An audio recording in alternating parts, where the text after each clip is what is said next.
Tem uma coisa importante pra gente discutir na abertura dessa semana, que eu sempre queria falar sobre, esquecia, falava de joguinho, esquecia, mas todos os ouvintes precisam saber, que é qual é o maior nome de vagabunda. Nome de mulher que, se você conhecer, pula fora, porque ela não presta. Meu voto vai pra Stephanie. O meu vai pra Milena. Toda Milena é Milena é vagabunda. foda. Milena é. Meu voto vai pra Milena também. Vou trocar o meu. Abandonei. Agora é Milena. Trocou o voto. Toda Milena é vagabunda. Ou Camille também. Camille não existe, pô. Só aí na favela do Rio. Porra, mas... foi mal, foi mal. No Brasil a gente não chama Camille, não. Qual é o seu voto, Viriato, pra top nome de vagabunda do Brasil? Eu acho que qualquer coisa que faz você levantar a sobrancelha, sabe? Pô, essa resposta aí. pariu, Não, é. qualquer, tipo assim, qualquer Que coisa que resposta. é exótico. Exótico demais, sabe? Tipo, Tipo, não parece Kathleen. nada com... É, exato. Kathleen, Fora da Stefan. linguagem. Fora do comum. É, eu acho. Pô, Milena é demais, cara. Milena, além disso, é nome de puta ainda. Tipo, quando elas vão inventar um Camila. nome pra trabalhar, aí mete um Milena. Puta que pariu. Ô louco. Milena. Parece nome de promíscua sujo. Garoto que é sujo, não toma banho. Milena. Cara, Qual é tem seu alguma coisa nome, pessoal meu? contra a Milena. Tá louco? Qual é teu nome? Qual é teu nome? Meu nome é Milena. Tá maluco.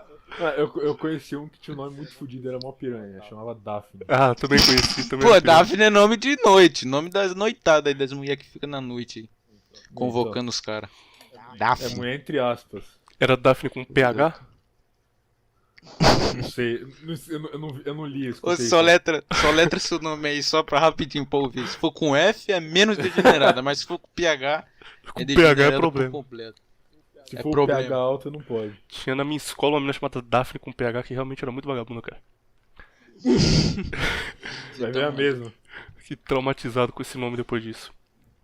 Perguntei pro seu Hernani esses dias qual o nome de pessoa que ele não se envolveria. Ele disse que o pior é Marcelo, cara.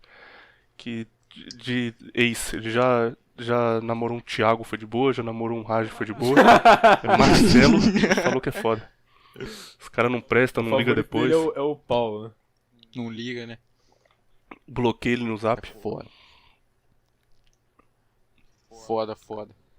Estas são Ai, as informações foi mal. recebidas de WhatsApp. Bora. Que Ô, isso, cara. bicho? O cara tá conversando com um robô aí. O celular tá com problema de toque, aí do nada ele abre a Siri pra falar coisa. É o waifu dele querendo entrar na cal. É, o iPhone. Não, o iPhone agora é aqui. Agora é a... Eu não sei falar o nome dela porque é chinês, mas eu acredito que é Niguang, do Genshin Impact. Não é japonês esse jogo? É chinês, cara. Feito por uma empresa chinês? completamente mercenária. Tudo no Mas jogo é por que eles pago. tentam fazer tudo por que tudo no jogo parece japonês se eles são chineses? Porque eles querem ganhar dinheiro de weeb, cara. Ganhar dinheiro de gordão. Tipo, o jogo você tem várias waifus, você tem umas 30 waifus, e aí você pode fazer um time, uma gangue que tem 4 delas. E essas waifus você ganha com uma roleta, chama gacha, aí você paga um dinheiro lá e gira a roleta e tem chance de vir uma delas. E tudo o que você faz no jogo você tem que pegar essa roleta. Então, pra você conseguir arma, pra você melhorar suas armas, pra você abrir coisa nova, pra você poder upar personagem, tudo.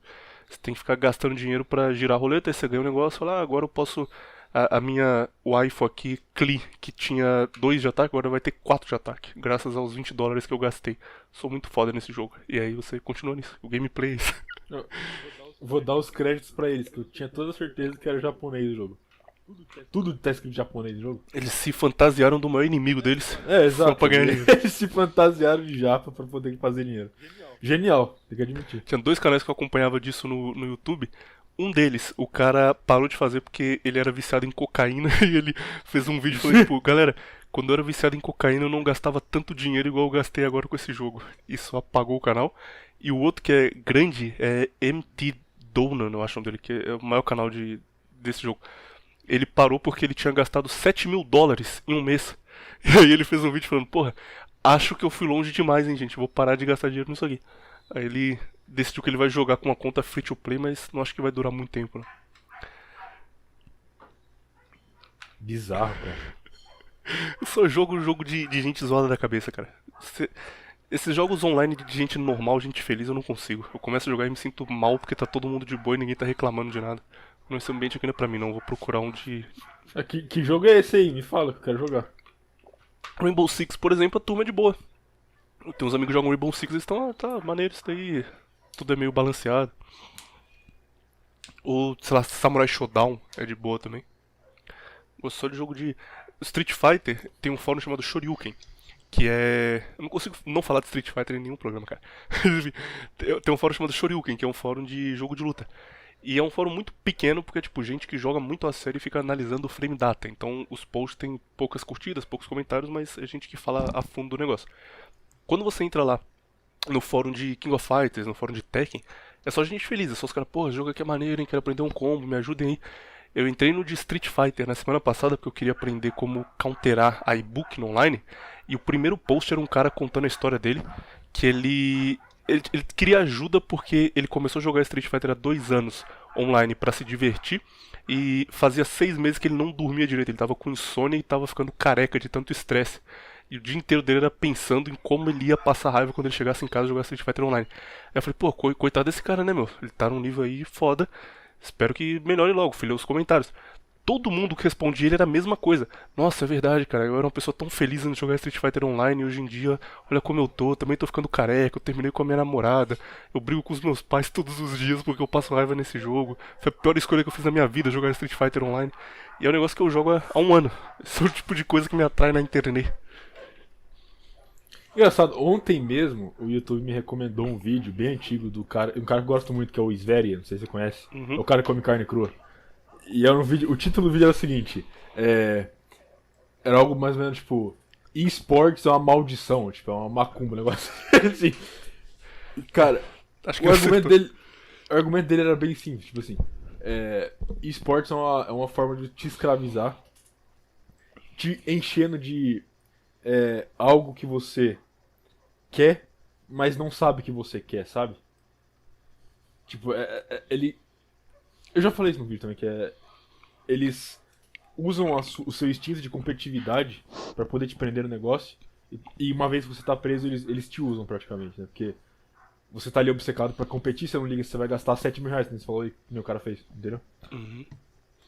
Você tem a sensação de que logo logo você para e você chega no limite. Tipo, não, quando eu conseguir essa personagem aqui, eu paro, cara. Isso aqui é só... Nunca chega. Tipo, o post vai sempre. Como eu posso dizer? Sendo adiado, tá ligado? Tipo, a linha de chegada nunca não existe. Você só acha que ela existe. Ela vai sempre sendo movida pra frente. Mas, felizmente, eu parei de jogar Street Fighter V. Estou jogando só Genshin agora, que é um jogo pior ainda. Eu tava usando cocaína, fui direto pro crack, tá ligado? Pulei essa etapa aí. Agora eu tô no Genshin, jogo chinês de cassino top. E logo logo eu paro com Genshin. Aí eu não vou ter tempo mais pra jogar. Semana que vem, segunda-feira, eu volto ao trabalho. Deixarei de ser gamer, cara. Foram bons meses, mas acaba logo logo. Achei o vídeo aqui, chama Esports Will Kill Us All. Esportes vai matar todo mundo. Pô, talvez ele exagerou um pouco, né, cara? Não é pra tanto assim. Mas engraçado, enfim. Teve uma época, sei lá, uns 5 anos atrás, que eu tava viciado em CSGO, cara. E eu acordava, jogava CSGO e dormia. Era só isso que eu fazia. E comia. Né?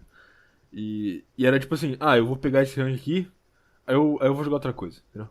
Aí eu pegava o rank e falava, não, vou pegar esse rank aqui e vou jogar outra coisa, entendeu? Aí eu caí um rank. Aí eu falava, não, vou voltar pro outro rank, pegar o outro, aí eu paro de jogar, entendeu? Uhum. E você fica nisso pra sempre. Você nunca para. Acho que quando o negócio você tem desde criança, piora as coisas. No meu caso, com o jogo de luta é isso, cara. Eu, desde muito novo, tipo, eu lembro a primeira vez que eu joguei Street Fighter na minha vida, e eu tenho uma memória horrível. Falando sobre memória, só um extra aqui. Lembra que eu fiquei falando mal do O que Fazemos na Sombra, série da Netflix? Que era muito ruim, que não era pra ninguém ver. Quando a gente terminou de gravar, eu fui no IMDb, que é um site que indica os filmes que você quer ver, que você já viu, a nota que você deu. E eu descobri que eu já assisti, não só uma vez, mas 2 vezes aquela série. Eu assisti quando ela foi lançada e assisti em março desse ano. E eu não lembrava. Beleza. Eu nem sabia que ele existia, cara. E nas 2 vezes que eu vi, eu dei nota boa. Eu dei 7 na primeira e 8 na segunda. Então, pelo visto, não é tão ruim assim, não. Você tava falando mal à toa. Alzheimer é um problema real. Atinge até os jovens agora, olha só. Essa sua cabeça no esportes aí, tá vendo? E o cara tá falando que não vai morrer. Capcom vs SNK 2, eu não sei do que eu assisti há 3 meses. Não sabe o que comeu anteontem. Felinto, de onde vem o seu vício em colecionar bicicletas? Ah, porra. Uma vez por semana você manda uma bicicleta nova que você Muito arrumou. trabalho, né, pra arrumar elas. Aí nós acaba tendo cuidado e guardando, né? Acaba pegando um afeto, né? E é isso daí, mano. Bicicleta é top. Quantas bicicletas você tem no No total? total eu tenho muitas. Eu tenho muitas. Rouba e guarda, né? Aí espera esfriar. Espero que você não esteja fazendo arrastão É, a na gente praia. rouba, guarda e espera Espero esfriar, né? Pra poder começar a usar, né? Se a gente roubar e usar logo, a gente pode ser pego, né? A gente tem que guardar um pouco. Aí eu tiro as fotos, né? Também. Muito bom.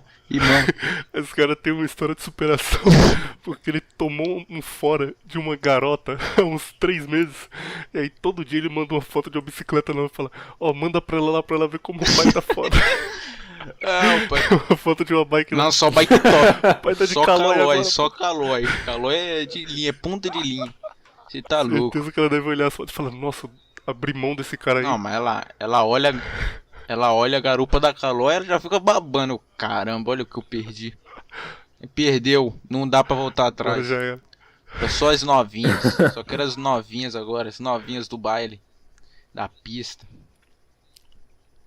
Tinha uma bicicleta bom. uma vez na vida que eu ganhei Calói é muito bom. no sorteio do mercado, cara. Que era esse sorteio, tipo, compre produtos IP e coloca o cupom. Era uma bicicleta muito foda de mountain bike com pintura à mão, o bagulho valia tipo uns 5 mil reais. E roubaram no mesmo dia. Eu peguei ela, trouxe pra casa, deixei É na bom que não garagem, teve acordei apego. no dia seguinte ela não tava mais lá. Pô, mas tu também deixa a sua garagem Não, aberta? vocês tinham que pular o portão, Também dá tipo, mole. levantar ela por cima, assim, dava um puta trabalho. Os cara... Beleza, beleza. Os caras tiveram um puta de trabalho. Por que tu não dormiu com a bicicleta? Aí tinha que te roubar junto. Rouba o William junto. Aí não ia conseguir levantar você, que você é um gordo. Conseguir levantar por cima do portão. Aí ia desistir. Ah, deixa esses. Eu moro em São essas Paulo, cara, coisas não aí. moro no Rio, a gente não tá acostumado com assalto aqui não. Não sabia que tinha esse risco. Não. O cara foi o. São Você Paulo tá é maluco. brasileiro. Às vezes eu acordo, eu saio na rua, dar um passeio, aí eu fico pensando que, pô, tô na Ucrânia agora, cara, tô na Islândia. Aí do nada, só a gente Sim. loira passando, Sim, lendo Dostoiévski, assim, a turma fazendo Cooper. Aí do nada, alguém fala um negócio em português, eu, pô, é verdade, tô no Brasil, esqueci disso aí. Um problema que eu tô tendo aí ultimamente. É verdade. Ai, meu Deus. Vamos começar? Top Reis, hein? Top Reis. Quer que eu te Olha só. apresente, fale quem é você ou não? Só começa direto e não fala nada.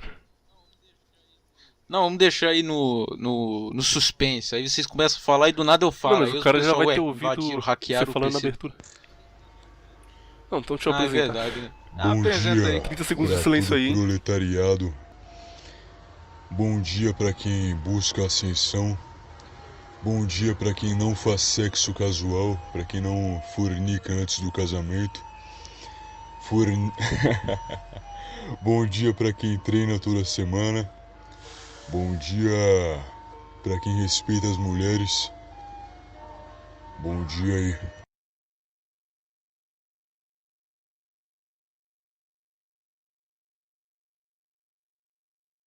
Datebayo ouvintes, Datebayo Viriatokun. Não era 30? Você fez 5? Não, é verdade, eu não contei direito, mas eu vou Não ter contou o, direito. eu vou ter o trabalho de criar 30 segundos de silêncio no Audacity depois, de tanto que eu me dedico à edição aqui.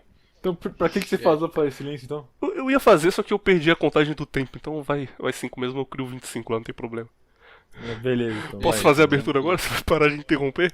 Pode, Obrigado. vai, Não, pode, pode, vai lá. pode. Datebayo ouvintes, Datebayo Viriatokun, Datebayo Felinto barra Neném Preto Kun. Estamos aqui para mais um Contraversão. Essa semana nós tínhamos um acordo que todos os programas trariam um convidado, mas aparentemente ninguém cumpriu esse acordo, ao menos até agora. Os caras foram só gravando solo do mesmo jeito, e a gente já tinha combinado com o Felinto. Na verdade a gente tinha combinado com o Hernani primeiro, mas o Hernani disse que não podia, tava com problema no microfone. A gente chamou o Raj estava trabalhando, a gente chamou o Tapetinho também não deu. Chamamos o Nano, chamamos o Renateves, aí nenhum deles estava disponível, veio o Felinto aqui. E foi o... Beleza, valeu, galera. Tamo junto aí, bom episódio pra vocês. Na falta Cara, é o substituto do substituto do substituto do Gandu. na falta Tá das maluco. 15 primeiras opções, veio o Neném Preto representar o Rio de Janeiro aqui. Tamo junto, pô. Então, Felinto, você já ouviu Contraversão? Sabe como funciona aqui? Ou primeira vez que tá participando e ouvindo? Não, nunca escutei, não. Mentira, sempre isso escuto é aí nos complicado. treinos. Mas eu tenho uma coisa pra falar. Bora lá. Konnichiwa, Uiro e Konnichiwa Besuviriato. Porque aí tem o Datebayo, né? Eu procurei no Google Tradutor japonês como é que falava isso. Fiquei repetindo 3 horas pra gravar. O que quer dizer? Pra ficar essa bosta aí. Olá, olá William e olá Besuviriato, só isso mesmo. Como... Fiquei 30 horas de ontem pra hoje pra gravar isso pra ficar essa bosta aí. Ficou, pensava que tem ia que ficar mais traduzir legal. nossos nomes, cara. Eu não tenho isso, eu só mando um Viriatokun, que não faz sentido nenhum. Quero ter o trabalho de traduzir, Beleza. bem melhor. Então, Felinto tem o seu Top Cat aí, Neném Preto, ótimo Top Cat, já participou lá do Menefrego, eu já participei também no podcast dele, é bom. Inclusive, assistam lá Zóio Motivo Tapetinho, uma obra-prima, o Monty Python brasileiro, 4 minutos que vão valer muito a pena. Hoje nós falaremos sobre Top Reis. Tivemos um pequeno ruído de comunicação aqui, porque o Viriato sugeriu o tema Top Reis Mitos, e eu entendi Top Reis e Mitos, tá ok? Então, ele se preparou para falar sobre Gilgamesh e Rei Arthur, que são reis que a gente não sabe se existiram ou não, são mitológicos. Eu preparei para falar sobre mitos dos reis. Cada um vai falar sobre um assunto diferente. Maravilha. E o William pegou pra mim e falou, não, procura meia dúzia de reis aí e fica por isso mesmo. E nós vai falar sobre reis. Aí eu peguei meia dúzia de reis aqui. No A mais alto e foda-se. O primeiro rei que a gente vai falar é o Roberto Carlos. Esse é grande. Mito de Roberto Carlos. Roberto Carlos tem uma perna de pau ou isso é invenção da mídia golpista? Esse é o nosso tema de abertura aqui. Eu acho que ele tem uma perna de pau. Ele é vegetariano? Ele é vegetariano. Mas e o comercial da Friboi que ele come Pagaram carne? muito bem pra ele, né, cara? Assim, eu tava fazendo uma live com o Raj no sábado, aí eu fiz uma pergunta inspirada no Roberto Carlos. Eu falei, cara, se alguém te oferecesse muito dinheiro, agora que você tá fazendo live jogando jogos aqui no Nova Vertente, te oferecesse muito dinheiro pra jogar um jogo horrível e falasse que é bom, o que você ia fazer? Tipo, levantei a bola pro cara falar, não, jamais aceitaria, porque eu tenho um compromisso com os ouvintes. A resposta dele foi, ué, eu ia jogar e falar que é bom.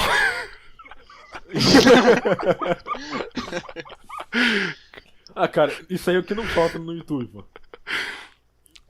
A Ubisoft vende jogo assim faz uns 10 anos. Os caras dando nota 9.8 pro Watch Dogs, que sai uma merda nossa, assim. cara, o Watch Dogs é horrível. Os caras, nossa, esse jogo é muito bom, olha que legal. Os caras tão dormindo lá, olha que bom esse jogo, ó. É o GTA do Paraguai, os caras falam que é bom, enfim. Então vamos fazer o seguinte, vamos falar sobre o primeiro rei que existiu. É um rei que com certeza o Felinto conhece tudo sobre, um amante de história que ele é, Não, que é sou o Sargão, primeiro fã. Sargão o Grande. Bom rei? Bom rei. Comentário embasado. Bom, bom rei. Um bom rei. Isso não pode se negar que ele foi um mau rei. Bom, Sargão Grande, ele foi rei da Acádia no século 22 a.C., ou seja, a gente está falando de 2100 a.C., muito, muito tempo atrás. E ele é o primeiro rei que se tem registro. Provavelmente existiu alguém antes dele, mas como foi há muito tempo, a gente não consegue triangular e falar, esse cara aqui, ele era rei ou esse cara existiu antes de Sargão. Sargão é o cara que, meio que qualquer coisa que existe no período acadiano, naquela época é ligado a Sargão, assim como aconteceu com o rei Arthur, a gente vai falar dele daqui a pouco. O que acontece com Sargão é o seguinte, ele era de um período que os reis eles chegavam ao poder porque eles eram grandes líderes militares, porque eles venciam batalhas para chegar ao poder e eram respeitados por isso. Mas tem uma coisa extra, que é, existe uma única estátua de Sargão que foi feita nesse período em que ele viveu. Depois ele virou um deus acadiano, ele foi durante 1500 anos ele ainda existia ali na Europa. Mas a única estátua dele da época, quando ela foi encontrada, ela tinha sinais de depreciação que não eram naturais do tempo. Por exemplo, ela estava faltando um olho, ela estava com a ponta do nariz cortada, ela estava com as 2 orelhas faltando. E tudo bem, é uma estátua de 2000 anos, então, quer dizer, de 4000 anos, que ela é de 2000 a.C. Então é natural estarem faltando partes dessa estátua.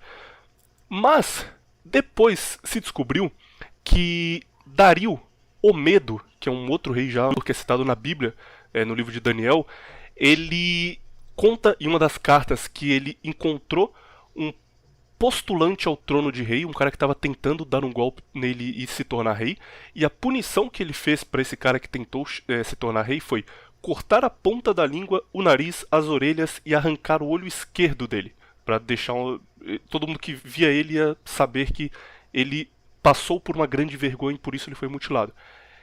E de novo, avançando mais o tempo, as pessoas foram descobrindo cartas dessa época, foram descobrindo rituais dessa época que mostravam isso. O rei, ele não era um cara que vinha de uma família real, o rei não era um cara iluminado por Deus, isso aí veio bem depois. O rei era o cara que era um general foda, chegava no poder, ele matava ou humilhava publicamente o rei anterior a ele, e quando ele ficava velho, ele era vencido, ele também era morto ou humilhado publicamente pelo rei anterior a ele, e isso seguia. Então essa estátua de Sargão Grande, tendo esses sinais que Dario o Medo fez posteriormente com outro postulante ao trono, mostra que em algum momento ele foi derrubado, e quando ele foi derrubado, como ele já estava morto, eles fizeram isso com a estátua, porque a estátua era ali a representação mais próxima que eles tinham para mostrar que ele não estava mais no poder. Isso aqui é uma primeira linhagem de reis que são caras fodas que chegam no poder porque eles são fodas. Agora vem a segunda linhagem, o segundo tipo de rei, que são as famílias reais. A família real alguém chegou no trono por alguma razão qualquer, política ou militar, e aquele cara diz, olha, a partir de agora o próximo rei vai ser meu descendente, então meu filho vai ser o próximo rei, depois o filho dele, depois o filho dele, e hoje em dia nós temos esse tipo de monarquia bem forte no mundo ainda, monarquia inglesa, monarquia belga, a monarquia do Japão inclusive, que é a mais antiga do mundo. As top 3 monarquias mais antigas do mundo, a terceira é do Camboja, a segunda, se eu não me engano, é de Moçambique, e a primeira é do Japão, só que todas elas têm pouquíssimo poder. A do Camboja já perdeu o poder pré-Khmer Vermelho, é uma monarquia só de fachada, igual é na Inglaterra. A de Moçambique também não tem mais nenhum poder. E a do Japão teve poder até 47, mas, assim, acabou a Segunda Guerra Mundial, Hirohito assinou a carta que ele não era mais um deus, e aí os Estados Unidos entrou no Japão, começou a colocar uma propaganda anti-imperialista no Japão, anti-imperialista no sentido de anti-imperador, e Hirohito foi diminuindo até o ponto onde ele não mandava mais em nada, ele virou um cara que só representa o Japão antigo, e hoje o Japão tem essa figura. Então, a família do Hirohito, a família monárquica japonesa, ela vem de 600 a.C., isso dá 2.600 anos, é a família mais antiga que já existiu. A história oficial dessa família é que Jimmu, que era o filho de Amaterasu, Amaterasu é a deusa do sol japonesa, aquela deusa do Okami, que você joga com ela no Marvel vs Capcom 3. Ela... Bom que tem ótimas referências aqui, cara, referências gamers pra tu me entender. Mas é a deusa do sol, ela é bem famosa. Ela teve um filho, que era Jimmu, e ela enviou Jimmu pra terra, então ele desceu direto dos céus, e quando ele chegou aqui, ele acordou e falou, minha mãe me enviou para que eu comandasse a nação mais forte que existe na Terra, e essa nação seria futuramente o Japão. Então ele unificou o Japão e ele tinha a iluminação direta de uma deusa que era a mãe dela, que era a mãe dele, para que ele pudesse comandar. E isso foi passando de geração após geração, e era muito forte, inclusive até o Hirohito, ao ponto que, por exemplo, Hirohito, ele era um cara acima da política japonesa. É muito normal aqui no Brasil, nós temos a ideia do rei, que é o rei mais europeu. Ele é um cara muito poderoso, ele é um cara que joga o jogo político. Então ele vai indicar um ministro, vai indicar o chefe de armas dele, vai cuidar da política diretamente. No caso dos reis japoneses, dos reis asiáticos como um todo, isso não acontecia. O cara estava acima do político porque ele era um deus. Então, por exemplo, Hirohito, ele propunha uma nova lei, quer dizer, essa lei não era proposta por ele, era proposta pelos ministros dele, e os ministros se reuniam, votavam, ele não participava da reunião, ele ficava de fora, e aí um dos ministros, que era o ministro-chefe, o cara com mais tempo de casa, apresentava o resultado da votação para ele. Então, por exemplo, nós queremos aumentar os impostos sobre o açúcar em 5% por tal razão, nós votamos, o resultado da votação foi sim. Hirohito ele podia aceitar ou recusar isso. Se ele aceitasse, tudo bem, passou. Se ele recusasse, era votado de novo. Se ganhasse, ele recusasse, votava de novo. E você não podia fazer nada que ele não concordasse, porque ele tinha o poder de simplesmente dissolver o parlamento e nomear outras pessoas. Então, os ministros votavam 5 vezes seguidas uma coisa que ele não queria, ele, tá bom, então ninguém mais aí é ministro, acabava todo mundo, ele colocava gente nova, e essas pessoas novas que estavam lá, obviamente iam votar o que ele queria passar, porque elas queriam manter o cargo. Então, o rei no Japão, ele não só era um cara que estava acima do jogo político, ele era literalmente um deus. Nada acontecia no país sem que ele ordenasse, e ninguém podia fazer nada contra ele, porque ele era diretamente enviado dos céus e ninguém ia ser louco de tentar isso. Acabou quando Hirohito perdeu a Segunda Guerra Mundial e teve que assinar uma carta lá do punho dele dizendo que isso era mentira e que ele era uma pessoa comum.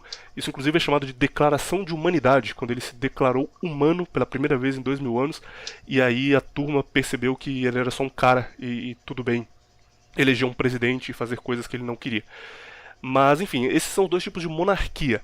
Pra gente começar, eu queria que vocês falassem aqui qual é o tipo mais top de monarquia. A monarquia que alguém chega no poder e fala, a partir de agora, meus filhos mandam aqui, vamos fazer um plano longo de governo, que tem a sua parte boa, porque você consegue criar um plano de 300 anos de governo e não vai ter ninguém se intrometendo.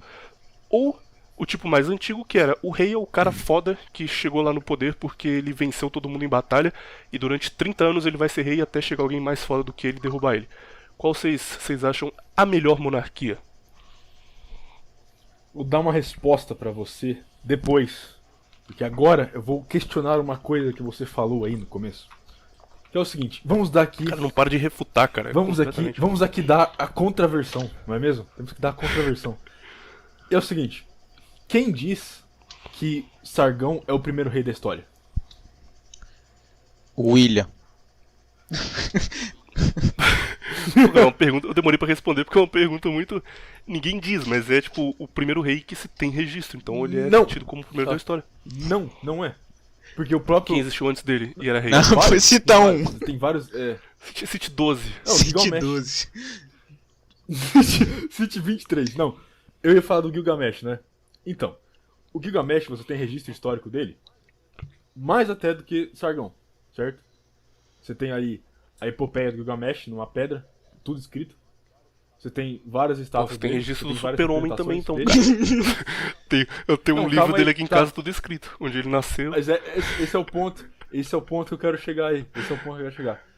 Por que, que um é considerado real e o outro não? Por que o Sargão é considerado real e o Gilgamesh não? Assim foi feita a vontade de Deus. Por quê? Pode dropar Red Pill. Porque o historiador quis.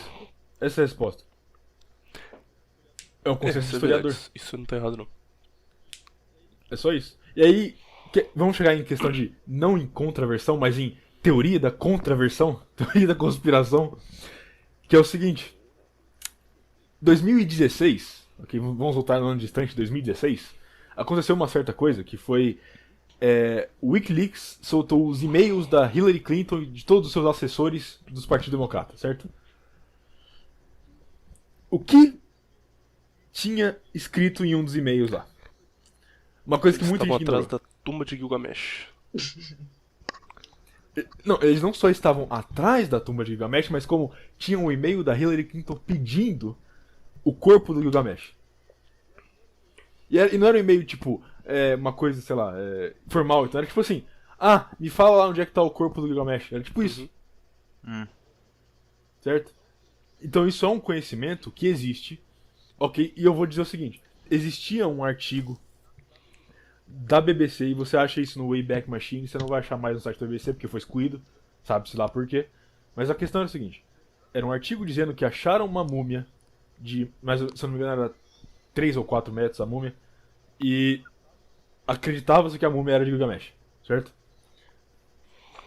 Esse artigo sumiu e essa múmia também sumiu, então, enfim, mais teoria da conspiração aí. Para dizer, por exemplo, que a estátua do Sargão que a gente estava falando antes, a estátua do Gilgamesh nunca foi violada, nenhuma delas. É isso, esse é o meu ponto. O que difere um rei que existiu de um rei que não existiu? O que difere, por exemplo, rei Arthur do qualquer rei que existiu antes dele? E que todo mundo diz que não, esses reis existiram, é um conceito histórico que eles existiram. Por que não é o conceito histórico que Arthur existiu, que Gilgamesh existiu? Porque eles não querem que você saiba. É isso? Red Pill. Eu acho que o que faz isso é essas histórias. Gilgamesh, por exemplo, o próprio Arthur, tem um rei inglês, um rei não, um conquistador inglês que é muito famoso, que Tolkien escrevia sobre ele, mas não lembro o nome dele agora. Tem também esse mesmo negócio de um livro antigo conta a história e ficou perdido por muito tempo, não era traduzido, e aí foi traduzido e as pessoas começaram a falar sobre. Mas essas histórias elas surgem já com muito misticismo, com coisas tipo, não, Gilgamesh ele passou 3 dias em um ritual de iniciação e no fim ele enfrenta um gigante e aí ele mata esse gigante e se torna poderoso. Então quando você tem essa história anterior, como por exemplo a história do rei Arthur tirando a Excalibur da pedra, esse tipo de coisa faz com que, ainda que você encontre um monte de resquício que prove a existência daquilo, ou que prove que existiu um Gilgamesh histórico e um Arthur histórico e um Jesus histórico e tudo isso historicamente, as pessoas só ignoram e fingem que não existe porque elas não querem dar o braço a torcer e falar, não, aquele mito ali era verdade. Ou, que é o que eu acho muito mais provável, existe alguma coisa mais poderosa relacionada a eles, e pra gente não ir atrás dessas coisas, eles dizem que simplesmente esses caras não existiram. Tá bom, olha só, eu peguei aqui o e-mail do que tinham soltado da Hillary Clinton, eu vou ler o texto aqui, é só uma frase. Tá escrito o seguinte: Requesting documents pertaining to the resurrection chamber of Gilgamesh, the location of his body, and the location of the buried Nephilim. Basicamente, o cara tá pedindo documento da câmera de ressurreição do Gilgamesh. Do seu corpo e de sua Nephilim. O que... Vamos dizer o seguinte, vamos dizer que isso aqui seria código pra pedofilia, velho, porque a maioria dos caras vai falar isso. Ah, você tá envolvido com democratas, Hillary Clinton, etc, é código pra alguma coisa. Eu acho que não, cara, entendeu? Porque geralmente quando eles estão falando de código, eles falam coisa, tipo, mais relacionado à comida, sabe? Coisa que vai passar despercebido. Eles não falam nesses termos tão diretos como, tipo, câmera de ressurreição do Gilgamesh. Até Entendeu? porque se eles usam um termo assim, Nephilim tipo, a ideia do enterrado. código é que se descobrirem o que você está falando, não tenha muito problema. Então se tem uma mensagem, ah, hoje eu vou pedir uma pizza em Chicago, beleza. Mas Exato. você não vai criar um código que é um bagulho também muito polêmico, tipo, vamos abrir a tumba do Gilgamesh e pegar o corpo dele. Não faz sentido usar esse tipo de código. Bom, enfim, é isso, cara. Quem disse o Gilgamesh, ou o Arthur, ou qualquer outro rei existiu ou não, é simplesmente o consenso de historiador. É isso. O rei do Tolkien, que eu tinha esquecido, chama Beowulf, que a gente vai daqui a pouco entrar nele também, mas... Beowulf é outro rei que fala que não existe. Né? Mas, qual seria o tipo mais top de monarquia antes de entrar nos reis mitológicos? Pra mim, é o segundo tipo. Porque ter um rei que vai ficar 30 anos e depois vai ter uma guerra de sucessão e vem o próximo, não é um bom projeto de estado ou de país. É um negócio que não vai durar muito tempo, não é muito diferente de ter um presidente. A diferença é que o rei, obviamente, para ele chegar ali, ele teve que se dedicar muito mais do que um presidente, teve que estar mais preparado que o presidente, que só foi um bom mentiroso. Mas ainda assim não vejo como uma coisa legal e eu gosto da ideia de uma família real foda, como muitos países europeus tiveram ao longo da história. Qual pra vocês é o melhor tipo de monarquia? Monarquia tem um nome próprio, mas eu não lembro agora. Monarquia que é a família real e o filho vai ser rei, foda-se? Ou a monarquia que a cada 20 anos aparece um cara novo? Não, segundo, claro, porque é questão de pragmatismo, o que funciona ou deixa de funcionar. Então, um funciona, o outro não muito.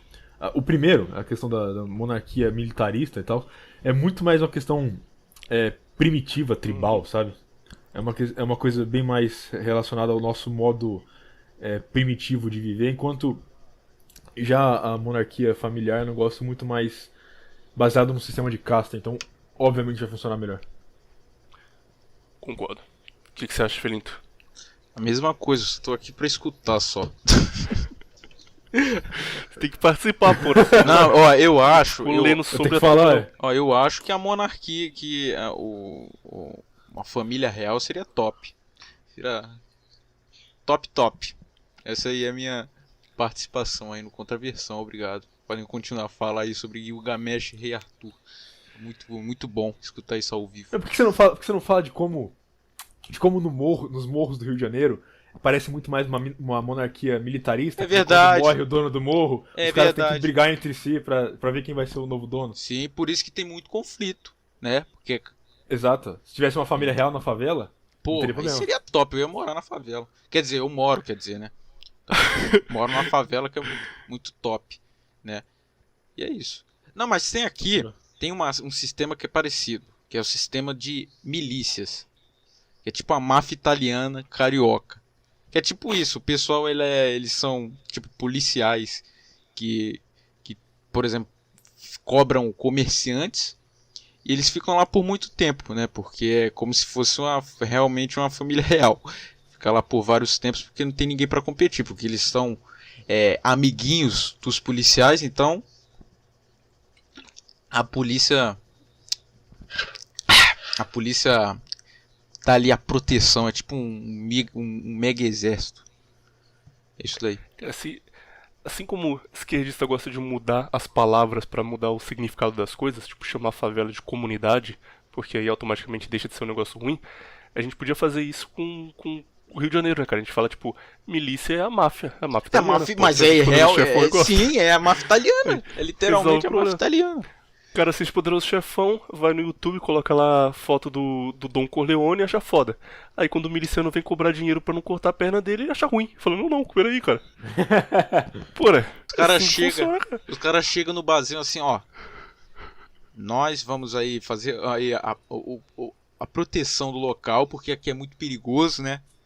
Aí se o cara não aceitar, eles mesmo o cara vão lá coloca um 38 na mesa e fala, sabe que aqui é perigoso, né, cara? Não, aqui é É bom perigoso. você me pagar. 8 negão atrás dele, não, aqui é muito perigoso, tem que andar com esses guarda-costas, por exemplo. Meu Deus do céu, é muito bom. Me A sinto... briga entre favelas do Rio, entre Comando Vermelho e o outro lá que eu esqueci o nome agora, São dois impérios, é Império Romano versus... é a Guerra das Rosas do Brasil, cara. Sim, Estão aí há literalmente. 100 anos brigando. Eu ainda acho que a primeira favela do mundo foi Roma, cara. Complexos de favela de Roma. Tinha lá o traficante-chefe, que era o imperador. E as favelas ali, meu, muito bom. Os caras iam conquistando tudo. Não, os caras no Sopranos eles falam isso. De que a máfia italiana é a continuação do Império Romano. Então, e o Rio é a continuação de Roma. Só que isso daí ninguém é a vê. Roma brasileira. É a Roma brasileira. Então, seguindo aqui nossa história de reis, vamos entrar nos reis mitológicos, que é o tipo mais legal de rei de longe. Só uma coisa antes disso, eu queria falar um pouco sobre famílias imperiais famosas. Acho que a mais... Eu vou usar uma palavra agora que eu acho muito legal e eu sempre quis usar, vou usar agora. Preparados, hein? A mais infame... Infame é bonito, né? A mais infame delas é os Habsburgo. O que aconteceu nos Habsburgo? Olha, se eu tenho um filho e o Viriato é meu amigo e o Felinto é meu amigo, eu quero que o descendente do meu filho seja também descendente do Viriato e do Felinto, porque a gente vai formar uma gangue aqui, a gente vai ficar junto, a gente vai crescer junto. Então eu caso meu filho com a filha do Viriato, e o Felinto casa a filha dele com o filho do Viriato, e a gente faz uma turminha e vai casando um com o outro. Na primeira geração é de boa, cara. Na primeira geração a turma tá todo mundo ali, vai nascer normal, vão ser bons reis, e a nossa família unida vai crescer muito. Na segunda geração, todo mundo já é primo. Aí começa a dar um problema. Um olho meio torto, os caras nascem com 1,30 m de altura, começa a dar um pouco de problema. Na quinta geração, você tem os Habsburgo, que eram os caras completamente deformados. Você procura, tipo, a linhagem Habsburgo e vendo a linha do tempo, vai chegando um ponto onde eles meio que param de parecer seres humanos. Eles têm um negócio que é chamado de um queixo de Habsburgo, que eles tinham um queixo gigante, cara, É o gigante. Shed. O Shed. Porque o pós-Shed deixava de ser Shed porque era completamente deformado. E eles só, tipo, não queriam perder poder, porque o cara não quer casar o filho dele, que vai herdar um império gigantesco, com uma mulher aleatória de outro lugar. Então ele vai casando com prima, vai seguindo nisso pra sempre, até chegar ao ponto onde a turma começou a morrer. Tipo, eles morriam com 20 anos de idade porque os genes estavam todos fodidos. E acabou a família Habsburgo por isso, porque eles foram fazendo muito inbreeding, casando com a turma de dentro o tempo todo. Incesto. Outra família também infame, essa eu não sabia, descobri pesquisando pra isso aqui. Alguém tem que pesquisar, né, meu? Esses dois caras que só aparecem e falam, vamos gravar. É a família da Inglaterra. Ah, você não sabia? Ah, peraí, acho que deu um problema no áudio, mas enfim. Ela... Eu já sabia que existia, mas eu não sabia que tinha essa treta toda, porque eu já imaginava que a Inglaterra tinha ali alguns problemas de sucessão, porque o Reino Unido ele foi formado depois de muita guerra, depois de muita briga entre os países que fazem parte do Reino Unido. Então já teria alguma questão ali. O que acontece? Qual é a linha do tempo aí da Inglaterra? O primeiro rei que estabeleceu um controle sobre o que hoje é a Inglaterra foi um cara chamado Egbert de Wessex, ou Egbert dos Saxões, o nome dele em português. Ele governou entre o século 8, século 9 na verdade, então ele é de 802 até 840 alguma coisa. E nesse período ele foi conquistando territórios, foi expandindo o poder, ele formou o que hoje em dia é chamado de Inglaterra. Depois dele, vários reis vieram, sucederam o poder, e eles foram expandindo o território, perdendo território, então a Inglaterra era maior em certos períodos, menor em outros períodos, por conta de guerras diferentes, até que no século XVIII, 100 anos depois, 10 séculos, caralho, 1000 anos depois, 10 séculos depois, a rainha Anne unificou o território que era Inglaterra, Escócia e chamou de Reino da Grã-Bretanha. Então se fundou o Império da Grã-Bretanha. Peraí, vou te interromper aí que você pulou uma etapa muito importante. Beleza, pode interromper. Que foi, se eu não me engano, no século XII ou no século XIII, quando os normandos invadem a Inglaterra e eles dominam a Inglaterra e eles se tornam a família real. Tipo, a família real já não é mais saxônica, entendeu? Ela era saxônica até a invasão dos normandos, aí depois dali você tem um número pequeno de normandos sendo a realeza na Inglaterra, entendeu? E é por isso que começou o inbreeding, o incesto deles começou ali, com os normandos reproduzindo entre si, no caso. Pô, essa parte eu realmente não sabia. Mas fica pior ainda, porque essa rainha que unificou tudo, a rainha Anne, ela teve 17 filhos, nenhum deles chegou na vida adulta, todos morreram com menos de 18 anos, e quando ela morreu, não tinha uma linha sucessória direta, tipo, ela não tinha nenhum filho pra assumir o trono, então foi passando pra irmão, e os irmãos também tinham problemas, ia passando pra outro irmão, passando pra primo, foi mudando de mão durante vários séculos, até chegar no pai da rainha Elizabeth, que ele não devia ser rei, ele herdou o trono já de um parente dele mais velho, que abriu mão do trono, ficou pro pai da rainha Elizabeth, ele ficou 20 dias no trono e ele largou, atenção aqui, hein, porque a Red Pill faz a diferença nas pessoas, e se ele tivesse tomado, a Inglaterra seria outra história. Ele largou o trono, ele deixou de ser rei da Inglaterra, do maior império do mundo na época, para casar com uma americana, mãe solteira de 2 filhos, que era plebeia. Beleza. E aí ele, pra casar, teve que abrir mão de ser rei e foi morar com ela no subúrbio americano e largou tudo pra lá.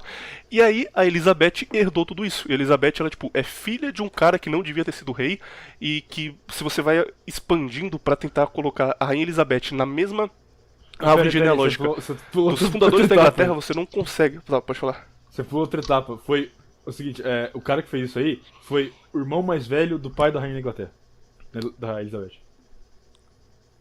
Que abriu mão de ser pra profitar a americana? Mas dá pra fazer alguma ligação hoje dela com o primeiro rei? Não, com não. Egbert dos Saxões ou nada? Não tem nada a ver. Já cortou na invasão dos normandos. Então dela com os normandos pelo menos dá pra fazer ou também já tá perdido? Aí eu não sei. Aí você vai ter que olhar na árvore genealógica bem longamente aí. E é um assunto que eu não sei muito, pra falar a verdade, entendeu?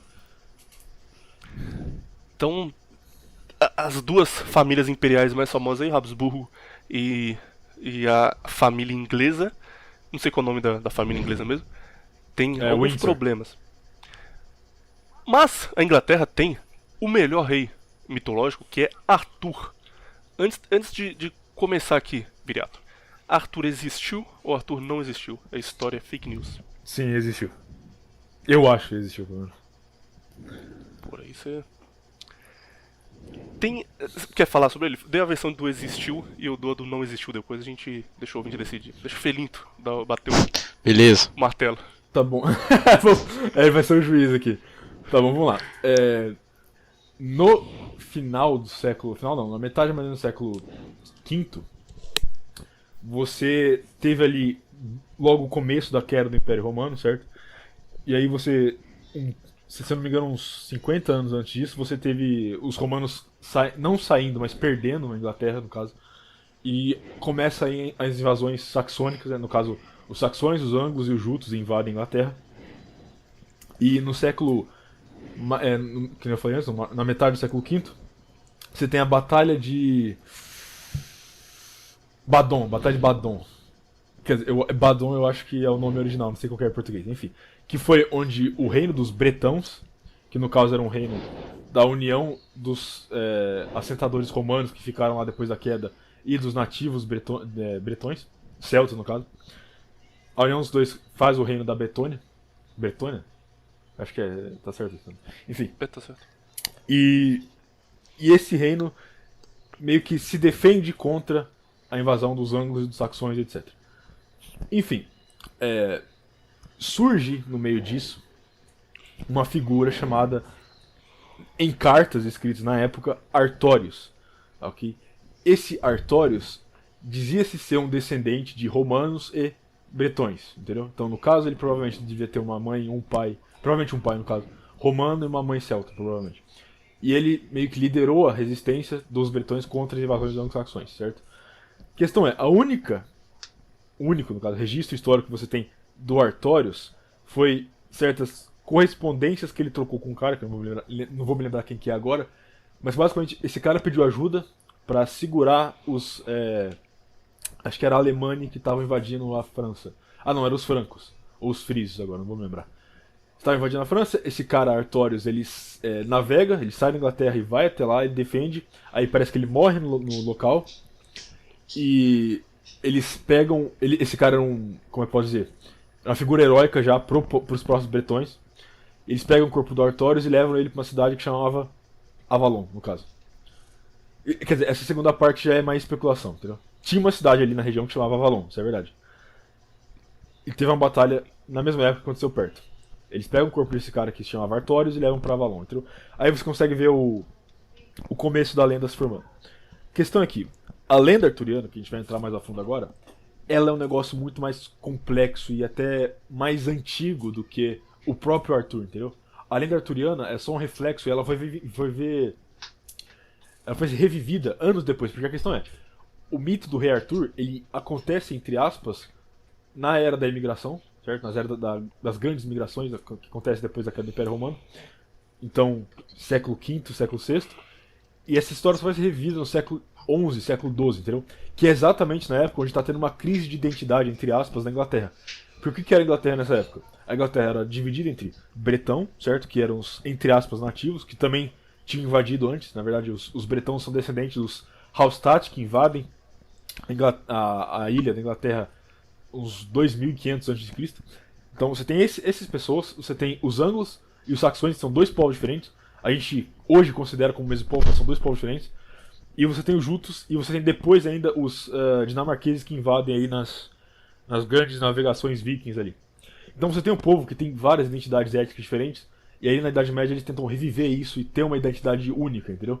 E o rei Arthur surge como essa figura que pode ser a unificação da identidade inglesa, no caso. Então sim, ele existiu. Agora, até concordo, pensei que você ia um pouco mais além, o que você disse eu concordo também. Tem alguns traços que ele existiu, apesar de não existir um documento dizendo o rei Arthur nasceu em tal lugar. Tipo, existem traços, por exemplo, no período posterior ao período em que ele teria existido, muitas crianças se chamavam Arthur na Inglaterra. Então, isso normalmente acontece quando você tem um cara muito relevante. Tipo, daqui a 15 anos você vai ver um monte de Neymar por aí. Porque o Neymar foi relevante, então crianças passam a chamar Neymar. E o mesmo aconteceu nesse período. Tipo, do nada, não existia um Arthur na Inglaterra, sei lá, existia, para cada 1000 ingleses, um deles chamava Arthur. E aí, num período de 50, 100 anos depois, para cada 1000 ingleses, 15 chamavam Arthur, 30 chamavam Arthur. Então isso mostra que existiu alguém relevante naquele período chamado Arthur. E isso é um dos indícios que ele teria mesmo existido. E além disso, tem alguns registros históricos, mas assim, entra naquele negócio do Gilgamesh também, de que pode ter existido a figura, mas ela foi muito exagerada. Por exemplo, o principal escritor sobre o período arturiano, ele chamava Godofredo. Ele era um monge que escrevia sobre a história da Inglaterra, e em alguns contos e poemas que ele escrevia naquela época, ele falava de Arthur como um grande guerreiro que defendeu a Bretanha. Mas não tinha ainda essa questão de ele lutava contra inimigos sobrenaturais, ele tinha uma espada sagrada. Não existia, por exemplo, a figura do Lancelot, que foi anexada depois. Arthur foi um grande guerreiro, foi um guerreiro que defendeu a Bretanha e morreu em combate como um grande guerreiro. Depois desse Godofredo, a figura de Arthur começou a ser muito transformada em mito. Então surgem, por exemplo, os relatos da espada sagrada dele e de ele lutar com um cavalo que parecia mágico, que era super rápido e ele tinha a tábula redonda. Quer dizer, isso foi surgir depois ainda, mas enfim, ele era um cara além de um ser humano, ele lutava contra inimigos sobrenaturais e vira uma figura mágica folclórica.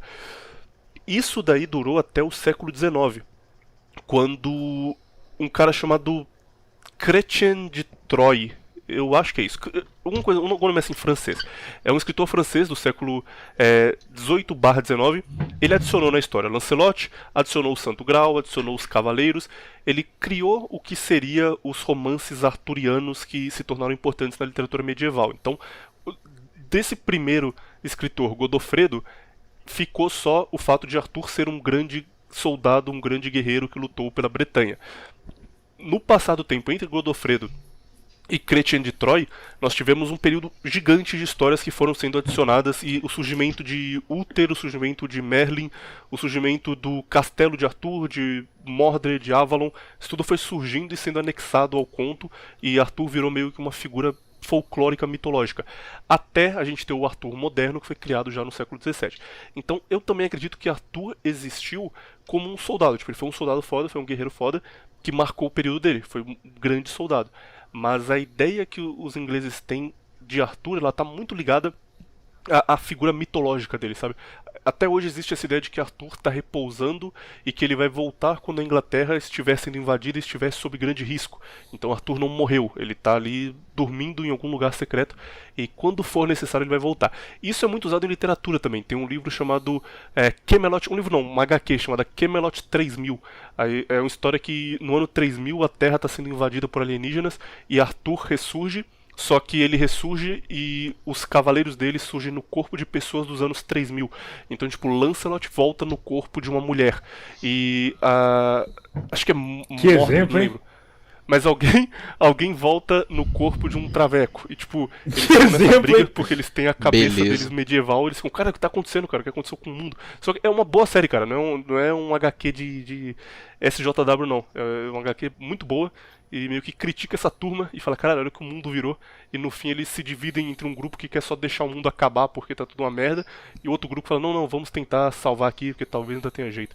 Camelot 3000, boa série aí de história em quadrinhos. Boa série aí. Mas tem essa questão se Arthur existiu ou não. E aí entra de novo no que o Viriato disse lá sobre Gilgamesh, que é, por ser uma coisa muito mitológica, por ser uma coisa que tem muita discussão em volta, considerando uma história absurda, quando surge algum relato real de Arthur, quando surge alguma coisa que prova que Arthur existiu, isso acontece também com Jesus. Quando surge alguma coisa que prova historicamente que existiu um homem chamado Jesus e que ele foi relevante no período dele ali para as pessoas que viviam naquela região, isso é simplesmente ignorado e fala, não, tá louco, cara, acreditar nisso aí, isso é bobagem, isso não existiu não.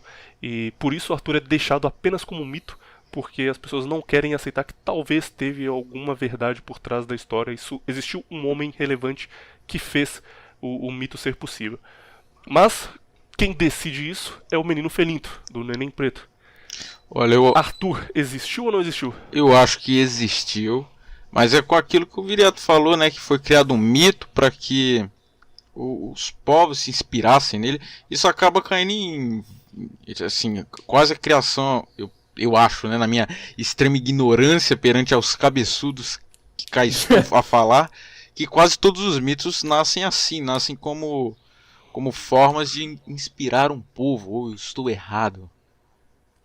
De certa forma, tá certo. Não, eu sou muito inteligente. Meu Deus. Principalmente mito de herói, entendeu? Você pega, por exemplo, os 3 principais heróis gregos, eles surgem exatamente como heróis fundadores, entendeu?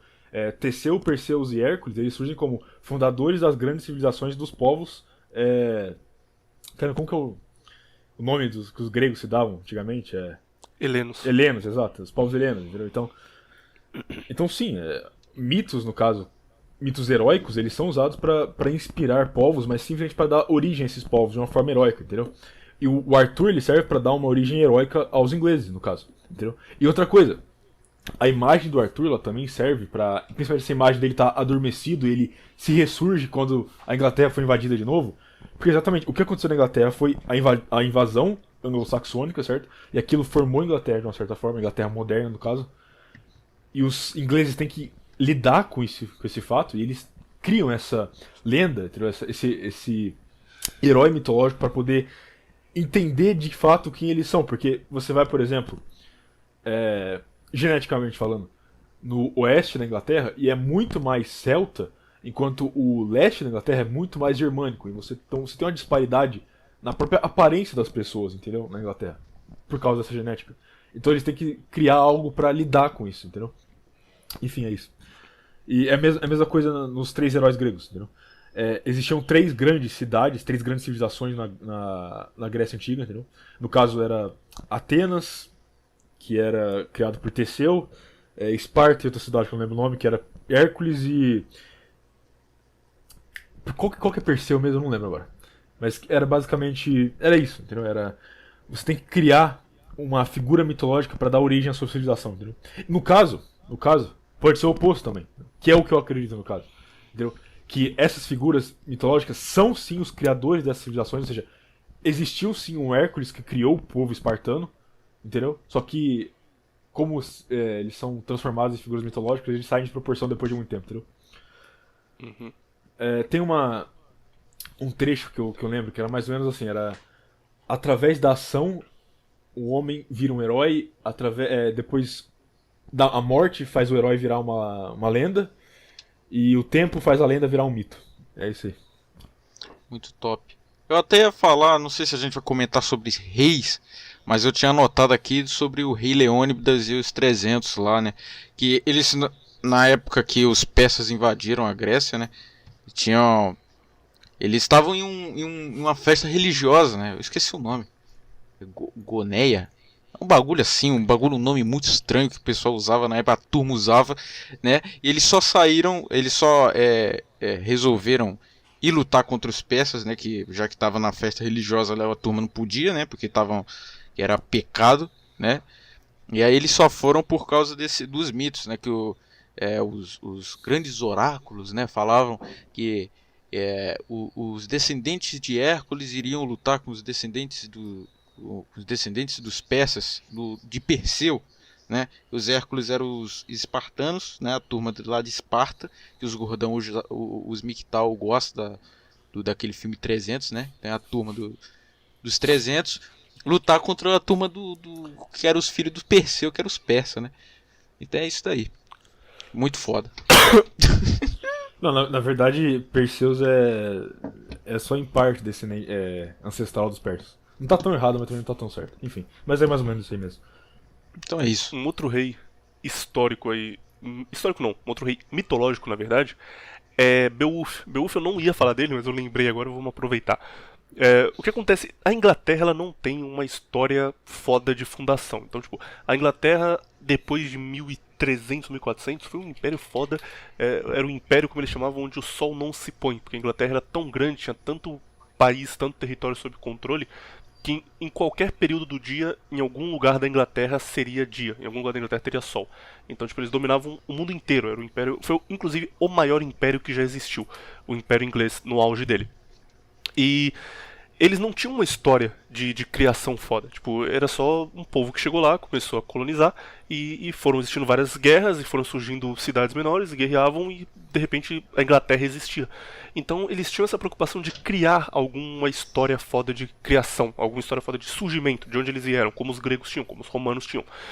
E Tolkien, o escritor de Senhor dos Anéis, inclusive escrevia Senhor dos Anéis pensando nisso. Era uma história mitológica, era uma história criada da cabeça dele, mas ele escrevia pensando que futuramente isso poderia ser a história do surgimento da Inglaterra. Ele queria organizar tudo e fechar as pontas e deixar uma ideia de que, tipo, nós viemos desses povos aqui e esse mundo hoje é nosso mundo. Mas enfim, sempre foi uma coisa para os ingleses. C.S. Lewis tinha a mesma coisa, os caras queriam criar a história de onde eles vieram. Aí surgiu, já no ano 1000, não, desculpa, o relato é do ano 1000, mas ele surgiu depois, surgiu já no período medieval. Surgiu um poema chamado O Poema de Beowulf. Tinha um nome próprio, se não me engano é A Epopeia de Beowulf, era alguma coisa assim, o Épico de Beowulf. Mas era uma pedra talhada que contava na forma de poesia, na forma de poema, Tem diferença entre poema e poesia, eu não esqueci. Mas enfim, uma das formas lá é um grande rei que ele era tão poderoso que ele afastou o mal inicial que existia na Terra onde ele se tornou rei, simplesmente enfrentou dragões e ele matou Grendel, que era uma espécie de demônio que estava ali assolando a antiga Dinamarca, e desse rei, tipo, lutava contra dragões gigantescos e essa história do rei estava escrita ali na pedra. Só que ninguém conseguia entender o que estava escrito, porque ele estava escrito numa língua antiga que tinha sido perdida. Então, levou-se pelo menos 100 anos para conseguir traduzir o que estava escrito ali. E aí eles conseguiram traduzir, mas algumas coisas eram subentendidas, porque era um poema, e ele usava uma forma de escrita que ele não rimava as palavras exatamente. Então, tipo, sei lá, flor e amor, não tinha esse tipo de rima. Ele tinha uma rima que as palavras eram parecidas, mas elas não tinham uma rima própria no final. Tipo, sei lá, antes de ontem. Não tem uma rima. Antes e ontem não rimam, mas elas são escritas de uma forma parecida. Antes, ontem. O poema inteiro é escrito assim, com palavras que tinham ali a mesma entonação nos mesmos pontos e o mesmo número de letras e assim. Era um negócio meio matemático, era muito bem escrito e tipo, tinha uma palavra de 15 letras, a próxima tinha que ter 15 letras. Se tinha uma de 8 letras e uma conjugação ali no meio, a próxima tinha que ter 8 letras e uma outra conjugação para ficar igual. Era muito bem escrito e muito difícil de ser traduzido. Quando traduziram, leram, falaram, porra, beleza, isso aqui é a história de um rei aí, mas é um negócio mitológico, deixa pra lá. Até que Tolkien resgatou esse poema já no século XX e resolveu traduzir o poema inteiro. Ele não ia só traduzir essa parte que falava sobre Beowulf enfrentando um dragão, ele traduziu inteiro o poema desde o começo, que é o nascimento de Beowulf até a morte dele. Algumas partes foram perdidas porque elas já estavam muito deterioradas pelo tempo e não conseguiram recuperar, mas assim, a maior parte está lá ainda. E hoje em dia esse é um texto famoso, ele é muito grande, tem 1000 páginas, mas você consegue achar ele se tiver interesse em ler. Só tem um problema, se perde muita coisa na tradução e tem muita coisa específica para a Inglaterra e muitos termos. Por exemplo, ele não usa rei, porque se ele falar rei, ele não vai conseguir encaixar nessa métrica exata. Então ele usa o portador da coroa, e tem coisas assim que meio que se perdem na tradução. Não vale muito a pena você ler porque você não vai entender 100%. Mas Beowulf, essa figura de Arthur, ela é tão forte quanto a de Beowulf para os ingleses. Beowulf seria o cara que veio do mar, que defendeu a Dinamarca dos demônios que assolavam a Dinamarca e depois lutou contra dragões, e dos descendentes de Beowulf viriam os ingleses e aí viriam os heróis ingleses, e Arthur, por exemplo, seria uma parte da história que iniciou-se com Beowulf. No caso de Beowulf, não vou perguntar aqui pra vocês porque é muito claro que é um negócio mitológico. Pode, é claro, ter um rei foda que foi importante, escreveram sobre ele e começaram a exagerar, que é o que provavelmente aconteceu mesmo, mas assim, no nível de Beowulf não dá. O cara com certeza não lutou contra dragões de gelo e salvou a Dinamarca de demônios, mas ele tá ligado nisso. Um outro rei, agora vamos pro último rei mitológico aqui, o Viriato vai falar mais porque esse aqui eu não conheço muito, é Gilgamesh. Gilgamesh não é tão absurdo quanto Beowulf, a história dele, e dá pra gente discutir se ele existiu ou não. Qual é a história de Gilgamesh? É um pouco absurdo assim, cara. Não, ele é um gigante e ele luta contra demônios gigantes. É um pouco exagerado. Mas eu acho muito boa a parte Então, dele passar por um ritual, que é tipo ele ficar bebendo cerveja 3 dias, depois ele fica comendo pão 3 dias, e depois ele transa com uma garota por 3 dias sem parar. E aí quando ele consegue, ele se tornou um herói digno, e aí ele passou pelo ritual do povo dele. Isso é bom, cara. Uma coisa que um detalhe interessante antes de eu falar de Gilgamesh é que eu tava pesquisando sobre o amigo dele, o Enkidu. E lembra uma vez que eu falei, não lembro quando que foi, mas foi algum programa aí que eu falei que é engraçado como quando você pesquisa algumas figuras históricas, mitológicas, Parece coisa de anime. que quase ninguém conhece, aparece mulher de anime. Pesquisa aí, vocês, ouvintes aí, agora, vocês dois também. Enkidu, que escreve com K. Enkidu. Enkidu, vamos ver. E aparece uma menina de anime. Olha só. A loirinha bonitinha, ticaracatica. Não faz o menor sentido. Por que não faz o menor sentido? Bom, Enkidu na história do Gilgamesh, né, que também chama a Epopeia do Gilgamesh, e você tem os tabletes lá escrito tudo. Ele era um homem selvagem, que ele era coberto de cabelo da cabeça até os pés, e ele é domesticado para desafiar o Gilgamesh, porque ele era um cara muito forte, o Enkidu. Ele enchia o saco dos caçadores, porque ele não gostava que os caras matavam animal. Ele era meio que um espírito da floresta, ele era meio que um homem primitivo. É meio que um curupira. E aí, meio que um fauno. E os caras domesticam ele pra ele bater no Gilgamesh, porque o Gilgamesh tava estuprando a porrada de mulher lá. Aí o cara, ele tira um X1 com o Gilgamesh ganha, ele se rende, só que o Gilgamesh gosta dele e eles viram amigos, entendeu? E aí o Gilgamesh tem a ideia genial de matar um demônio junto com ele. Porque sozinho ele não ia conseguir, mas com o amigo dele ele consegue agora. E, enfim, o Gilgamesh, pra gente ir direto ao ponto, não ficar enrolando muita coisa, que eu já falei bastante coisa dele no começo. Ou nem tanto, mas enfim. Ele é pros assírios nada mais do que o Arthur é pros ingleses, do que o Beowulf é pros dinamarqueses, do que Hércules é pros espartanos, enfim. Ele é um herói mitológico fundador, entendeu? Ele era rei de Uruk e, na verdade, não é assírio, não, é sumério. E é isso, ele teria governado essa terra mais ou menos ali 2600, 2800 a.C., por aí. E o que é interessante do Gilgamesh é que ele tem estátua, certo? E aí, pra gente entrar nessa questão mais de conspiração, na estátua mais famosa dele, ele tá segurando um leão. Mas ele não tá segurando um leão como se fosse. Entendeu? Como se fosse um leão. Ele tá segurando um leão como se fosse um gato. Entendeu? Como você segura o seu gato aí, entendeu? Ou seja, ele provavelmente devia ter uns 10. Não uns 10, uns 6 metros aí, entendeu? Fácil. Pra ele segurar um leão desse jeito.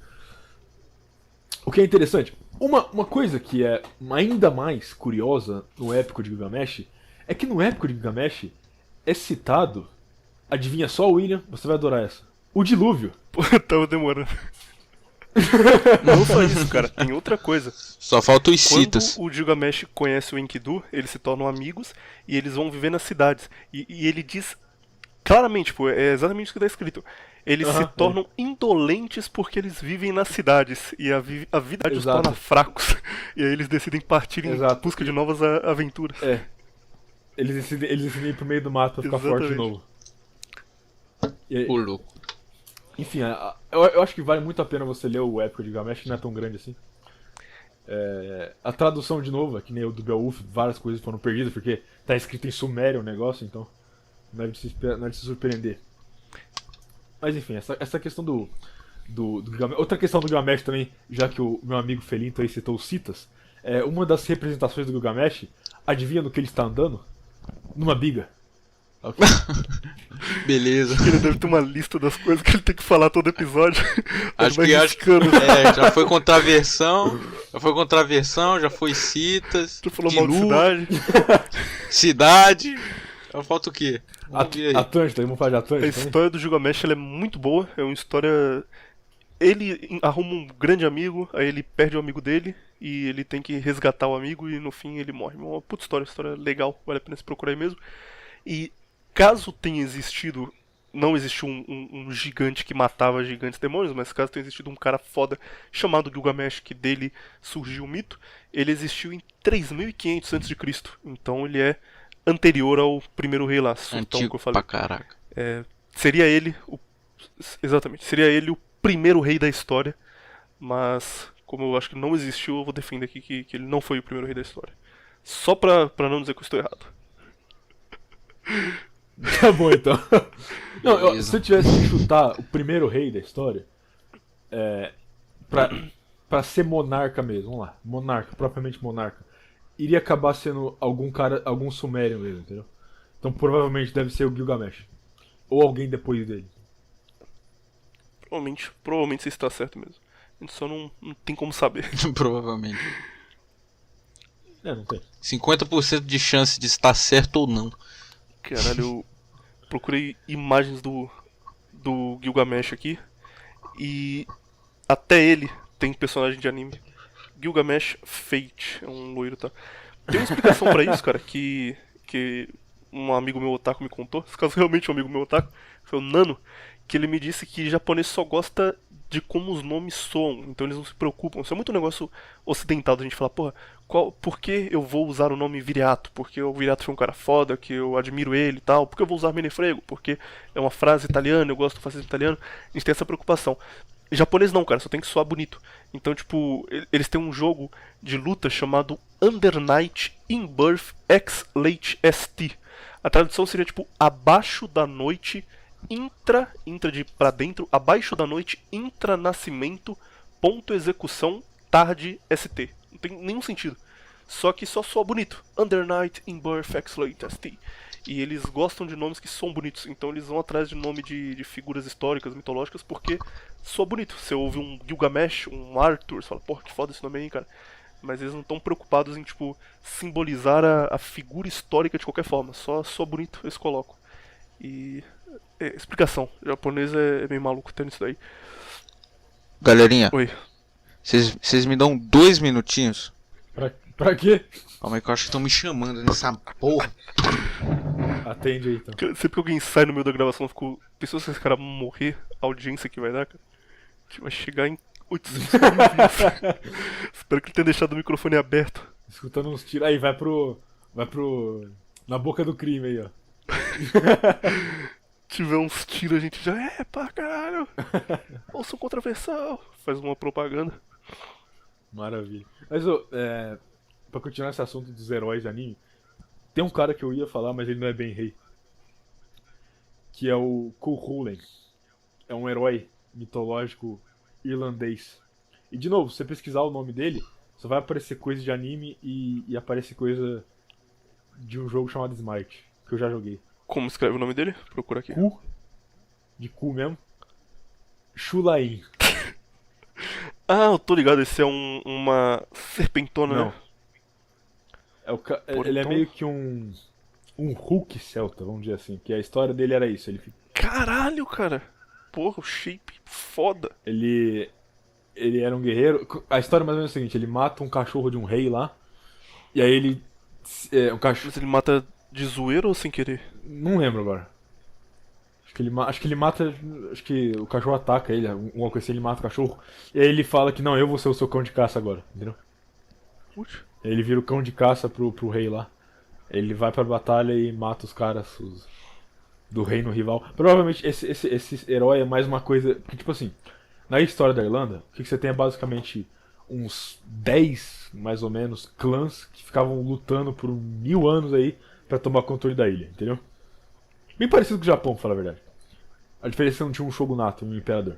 Mas você tinha aí a mesma dinâmica de clãs disputando o território pra ver quem vai dominar tudo. E aí surgiam vários heróis nesse tempo aí, o Cuchulainn provavelmente é um deles. E de novo... As imagens dele no Google, ele é muito shapeado, gostei dele.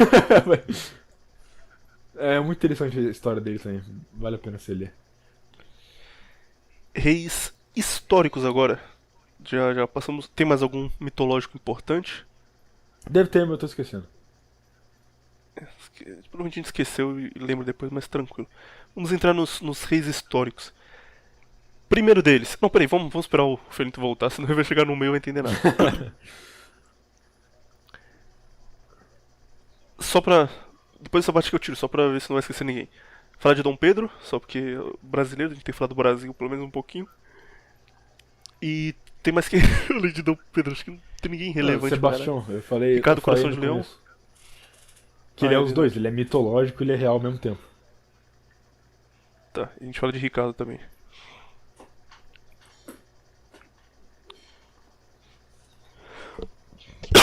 O cara fica tossindo toda hora, cara. Vai dar um trabalho depois de cortar isso. Conhece um remédio pra tosse top aí pra indicar? Não. Porra, cara, você tem que conhecer, velho. Você não gosta de mato, de plantação? Eu nunca tenho tosse, pô. O que eu tenho é rinite. Meu, nossa, ó. Mas o meu, eu começo a tossir muito quando eu passo de um peso. Acho que 127, 128 quilos. Eu começo a tossir muito. Aí quando eu abaixo, eu paro de tossir. O que você acha que isso é, então? Não, eu fui no médico, já ele disse que é porque quando você tá muito pesado, tipo, seu corpo não faz diferença de obesidade e de músculo, pra ele é tudo a mesma coisa. Então quando você tá muito pesado, meio que a massa em volta comprime o seu pulmão e você não consegue respirar direito, aí você começa a tossir. Não sei, Rick, parece fake. Ué, foi o médico que me falou, cara. Você acha que Você eu quê? confia em médico, sério? Mas confio, ele sabe mais de pulmão do que eu sei. É, pode até ser. Ele sabe mais de músculo que você? Não. Porque ele era gordo. Então, realmente quando eu tô tipo 120 quilos eu não tosso não, só quando passa. O cara voltando correndo, batendo o pé no chão. Voltei, galerinha. Tomar Tinha um banho. te chamado mesmo, cara. Tinha, minha mãe mandou fazer 300 coisas. Ainda falei, não, tenho um compromisso sério. Mas ninguém me respeita. A gente já tá encaminhando pro final aqui, relaxa. Vamos falar agora de reis que realmente existiram, que com certeza existiram e que são importantes também. Arthur entraria aqui, mas a gente já passou na parte mitológica, então não precisa. Vamos começar falando de Sebastião ou de Ricardo, vírgula, Coração de Leão, que é um ótimo nome. Vai no Ricardo. Vai a ordem histórica Ótimo. e começa no Ricardo. O Ricardão. Rick Lionheart, puta nome foda, cara. Enfim, Ricardo ele começa a carreira. Tu falasse que de cabeça, se tiver alguma coisa faltando, vocês me lembrem. Ele começa a carreira dele muito jovem, assim como Alexandre o Grande. Começa com. Inclusive Alexandre é importante, mas já falei dele no episódio inteiro aí. Procurei Menefrego Alexandre o Grande, tem um episódio de 2 horas sobre Alexandre o Grande, mas é outro rei foda, tem que ser lembrado. Mas Ricardo ele começa sua carreira muito jovem, com 16, 17 anos, enfrentando rebeliões contra o pai dele. O pai dele estava num período conturbado ali no trono, e ele organizava seu exército e lutava contra as pessoas que queriam tirar o pai dele do poder.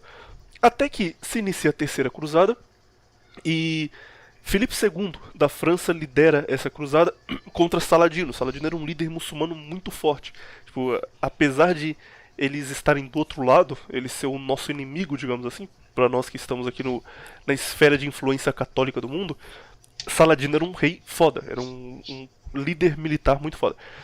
E Ricardo enfrenta Saladino várias e várias vezes, e a batalha definitiva é no cerco de Jerusalém, quando Ricardo derrota Saladino. Inclusive, a grande história por trás de Ricardo, que faz ele ser lembrado, é o seguinte: os cristãos eles eram muito reconhecidos como soldados misericordiosos, porque eles não podiam matar, porque eles lutavam em nome da fé cristã, que tinha que poupar vidas. E os muçulmanos não, cara. Tipo, o Saladino ele capturava uma vila, ele trocava aquela vila por alguma coisa, e se não aceitasse ele matava todo mundo, porque ele tinha aquela ideia muçulmana de levar a religião pro mundo, e quem não tem a minha mesma religião é meu inimigo, e nós temos que levar a nossa fé pro mundo através da espada. E os cristãos não, os cristãos eram, calma aí, vamos tentar converter essas pessoas à nossa fé, porque Deus ama todos igualmente. E o que aconteceu? O Saladino ele passou a entregar propositalmente soldados dele pro exército de Ricardo. E Ricardo não entendia o que estava acontecendo, porque eles avançavam e do nada ficava tipo 1000 soldados para trás, e eles eram entregues como reféns. E aí Ricardo entendeu, falou, esse filho da puta ele tá entregando reféns pra mim, porque eu vou ter que alimentar esses reféns. E quando eu alimentar esses reféns, os meus próprios exércitos ficarão sem comida. Então ele tá jogando um jogo contra mim, e quando eu estiver fraco porque eu tô alimentando os reféns dele, ele vai me atacar e eu vou perder essa batalha. E aí Ricardo fez uma coisa que era inimaginável para qualquer cristão na época, mas que deu muito certo, que foi levar todos os milhares de reféns que Saladino entregou para ele, confiando na boa vontade, pra frente das muralhas de Jerusalém e cortar a cabeça da turma. E falar, filho da puta, você queria que eu cuidasse deles? Agora não, acabou a bondade do cristianismo aqui. E Saladino ficou desgraçado de sua cabeça e se virou contra Ricardo. E, enfim, foi um rei foda, foi um rei que usou trabuco em batalha, foi um rei que, enfim, venceu. Ele venceu o Saladino, ele perdeu em batalha, venceu, né? Ganhou. Saladino teve um... ele venceu o Saladino e Saladino teve... porque, apesar disso, Saladino era um grande líder militar, então ele teve uma honraria que só os grandes reis europeus recebiam. Ele foi enterrado com honras militares e tal. E Saladino, pros próprios muçulmanos hoje em dia, eles não ligam muito porque ele perdeu. Então eles tratam ele como um cara que foi derrotado em batalha. Saladino é maior pros europeus que o enfrentaram do que pros próprios muçulmanos. Mas foi um grande rei, um rei que militarmente ele pensava muito fora do que existia na época. Existia uma forma que os reis cristãos lutavam, o Ricardo estava além disso, e não à toa conseguiu seguir o que o pai dele fez muito bem. Alguma coisa sobre Ricardo? E também, Ricardo é um daqueles caras que a turma diz que tinha fortes sinais de homossexualidade, assim como Alexandre o Grande. Vocês pensam sobre? Esse é mais balela que possível, cara. Você quer falar, Viriato? Que eu tenho uns negócios pra falar. Não, tem umas histórias que eu tava lendo né? Sobre Ricardo Coração de Leão, que é o quê? Capivara hipergâmica que namorava o pai dele tramou uma rebelião contra o Ricardo. Não, contra o pai do Ricardo, que eu não sei o nome. Qual é o nome dele? Não lembro. Ah, também não lembro, cara. Beleza. Pô, sabe, eu tô de cabeça e não dá Aí o pai de Ricardo ficou desgraçado de sua cabeça e prendeu a mãe dele, a mãe do Ricardo. E Ricardo se fudeu, né? Mas ele tinha um amigo da França, se eu não me engano, também esse Felipe. Felipe II. Felipe I, um bagulho assim, que era amigo dele na França. Então Ricardo foi morar na França, né? E nesse tempo foi educado e tudo mais lá na França, né? Até que ele voltou pra Inglaterra. E eu não sei o que, acho que foi uma rebelião que ele fez. E ele tomou o trono de seu pai, se eu não me engano. Se eu não me engano. Posso estar falando merda, mas eu não sei. Mas ele só sei que ele tomou o poder, né? Na Inglaterra. E a primeira coisa que ele fez foi liberar a mãe dele, né? E tem histórias que ele era um grande comedor. Era um grande comedor. Quando ele estava indo para as cruzadas, ele passava nas vilarejas e passava o rodo, lançava o seu pu à base nas camponesas e... Mandava o jogo do texto. Nossa, ele chegava e aí gatinha, e aí gatinho, e Eu já tava plantando um rabanete e falava, olha, percebi uma coisa engraçada na sua horta aí. Ela, nossa, o que ele percebeu na minha horta? Que engraçado. E foi muito engraçado também que na volta dele, das cruzadas, ele foi preso por um rei austríaco. E esse Felipe, que era amigo dele, o Ricardo era rei da Inglaterra. Então ele falou, ó, você tá me deixando preso aqui, seu filho da puta. Ó, eu vou te dar tanto de dinheiro que você me libera. Aí o rei, beleza. Esse Felipe I, que é um grandíssimo de um filho da puta, e um irmão dele, o irmão do Ricardo, pagou o dobro pra o Ricardo continuar preso. Olha que grande... histórias de ingratidão. Isso daqui vai pro programa do Hernani. Histórias de ingratidão, amigos. Que é revoltante. E o Ricardo morreu de uma forma muitíssimo engraçada, que ele estava pegando alguma coisa no chão e foi acertado por uma flecha e tomou no cu, se fudeu, morreu, e foi de um cara que era tipo um bostinha qualquer que tava com arco e flecha e matou o Ricardão. Ricardão morreu, comeu mais de 1000 mulheres, provavelmente, e morreu de uma forma bosta desse jeito. Mas foi um grande homem. Ele, duas coisas que eu lembrei aqui, o nome do pai do Ricardo era Alienor, lembrei depois que eu tinha perguntado, e ele morreu num cerco na França. Tipo, ele conseguiu sair da prisão e ele se vingou, quer dizer, tentou se vingar de Felipe II por ter traído ele, mas morreu cercando um castelo da França e não conseguiu concluir a vingança. Mas o foda do Ricardo é, militarmente ele era muito bom, cara. Ele conseguiu usar as diferentes... existiam diferentes cruzados. A gente pensa nos cavaleiros cruzados medievais, parece uma coisa única. Mas existiam tipos diferentes de cruzados. Existiam os cruzados hospitaleiros, que eram os caras mais tradicionais, com roupa branca, que eram os cruzados que cuidavam de hospitais mesmo e lutavam, eram guerreiros. Existiam cruzados que eram padres, e eles tipo iam pra batalha vestidos como padres, e na hora do combate eles colocavam a armadura deles. Existiam a ordem dos teutões, que eram aqueles cruzados de preto, e cada um deles tinha uma formação diferente, eles praticavam artes marciais diferentes, e o Ricardo inclusive praticava artes marciais. Krav Maga. Krav Maga acho que não, mas praticava artes marciais. Capoeira. E cada um deles tinha tipo uma forma de lutar diferente. Um era foda em cavalaria, outros usavam lanças, outros usavam espada, escudo normal mesmo. Mas Ricardo conseguia unir esses diferentes grupos de cruzados e fazer um exército forte, coisa que os cristãos não conseguiam, tanto que na maioria das cruzadas, as várias que existiram, os cristãos tomaram pau, tipo, eles perderam a maioria, eles ganharam as relevantes, mas eles tomavam pau com certa frequência. E com o Ricardo isso mudava, porque ele conseguiu usar eles da forma certa. Ricardo também era um cara muito inteligente, isso é um negócio que estava perdido, porque na Europa do passado, o rei tinha que ser um intelectual, tinha que ser um cara inteligente acima da média. Mas nesse período aí de vamos casar com o primo, vamos só manter aqui o poder, o rei deixou de ser esse cara relevante também intelectualmente, o cara que sabia tomar as melhores decisões, que era inteligente. E o Ricardo não, o Ricardo ele falava latim, por exemplo, ele falava a língua acho que é Oik, alguma coisa assim, que era a língua dos franceses na época, a língua do próprio Felipe II. Então ele era um bom diplomata, ele conseguia conversar com pessoas de lugares diferentes do mundo. E o Ricardo era um cara que, tipo, ele era o rei padrão de quando você cria na sua cabeça o que seria um grande rei medieval, sabe? O cara com escudo, espada, comandando um exército de cavaleiros cruzados, falando várias línguas e tomando decisões políticas e militares que mudam o mundo, por exemplo, ir para uma cruzada e quem ele vai levar para essa cruzada. Ricardo é o grande símbolo disso aí. Infelizmente morreu porque confiou demais em seus amigos e não deu certo. Mas é um grande rei. Um outro cara. Vamos seguir na história, vamos pro próximo aí que eu queria falar de um outro cara, mas deixar ele. Vai ser o último da lista. Sua vez agora, Viriato. Rei Pelé. Falar de Dom Sebastião de Portugal. É interessante a questão do Dom Sebastião, porque ele é crucial para a identidade portuguesa e para a brasileira. Uma coisa que pouca gente sabe, mas ele foi de uma certa forma, o de facto fundador do Rio de Janeiro. Então, Opa! É um ancestral aí. my ancestor. Mas bom, a história do Dom Sebastião e por que ele é uma figura tão importante é por causa do seguinte. No final ali do século XVI, Portugal estava como pode dizer, numa linha de crescimento gigantesca. Estava num auge, numa era de ouro, por assim dizer. E aí você tem um rei icônico, que era o Dom Sebastião I. E o que acontece aqui?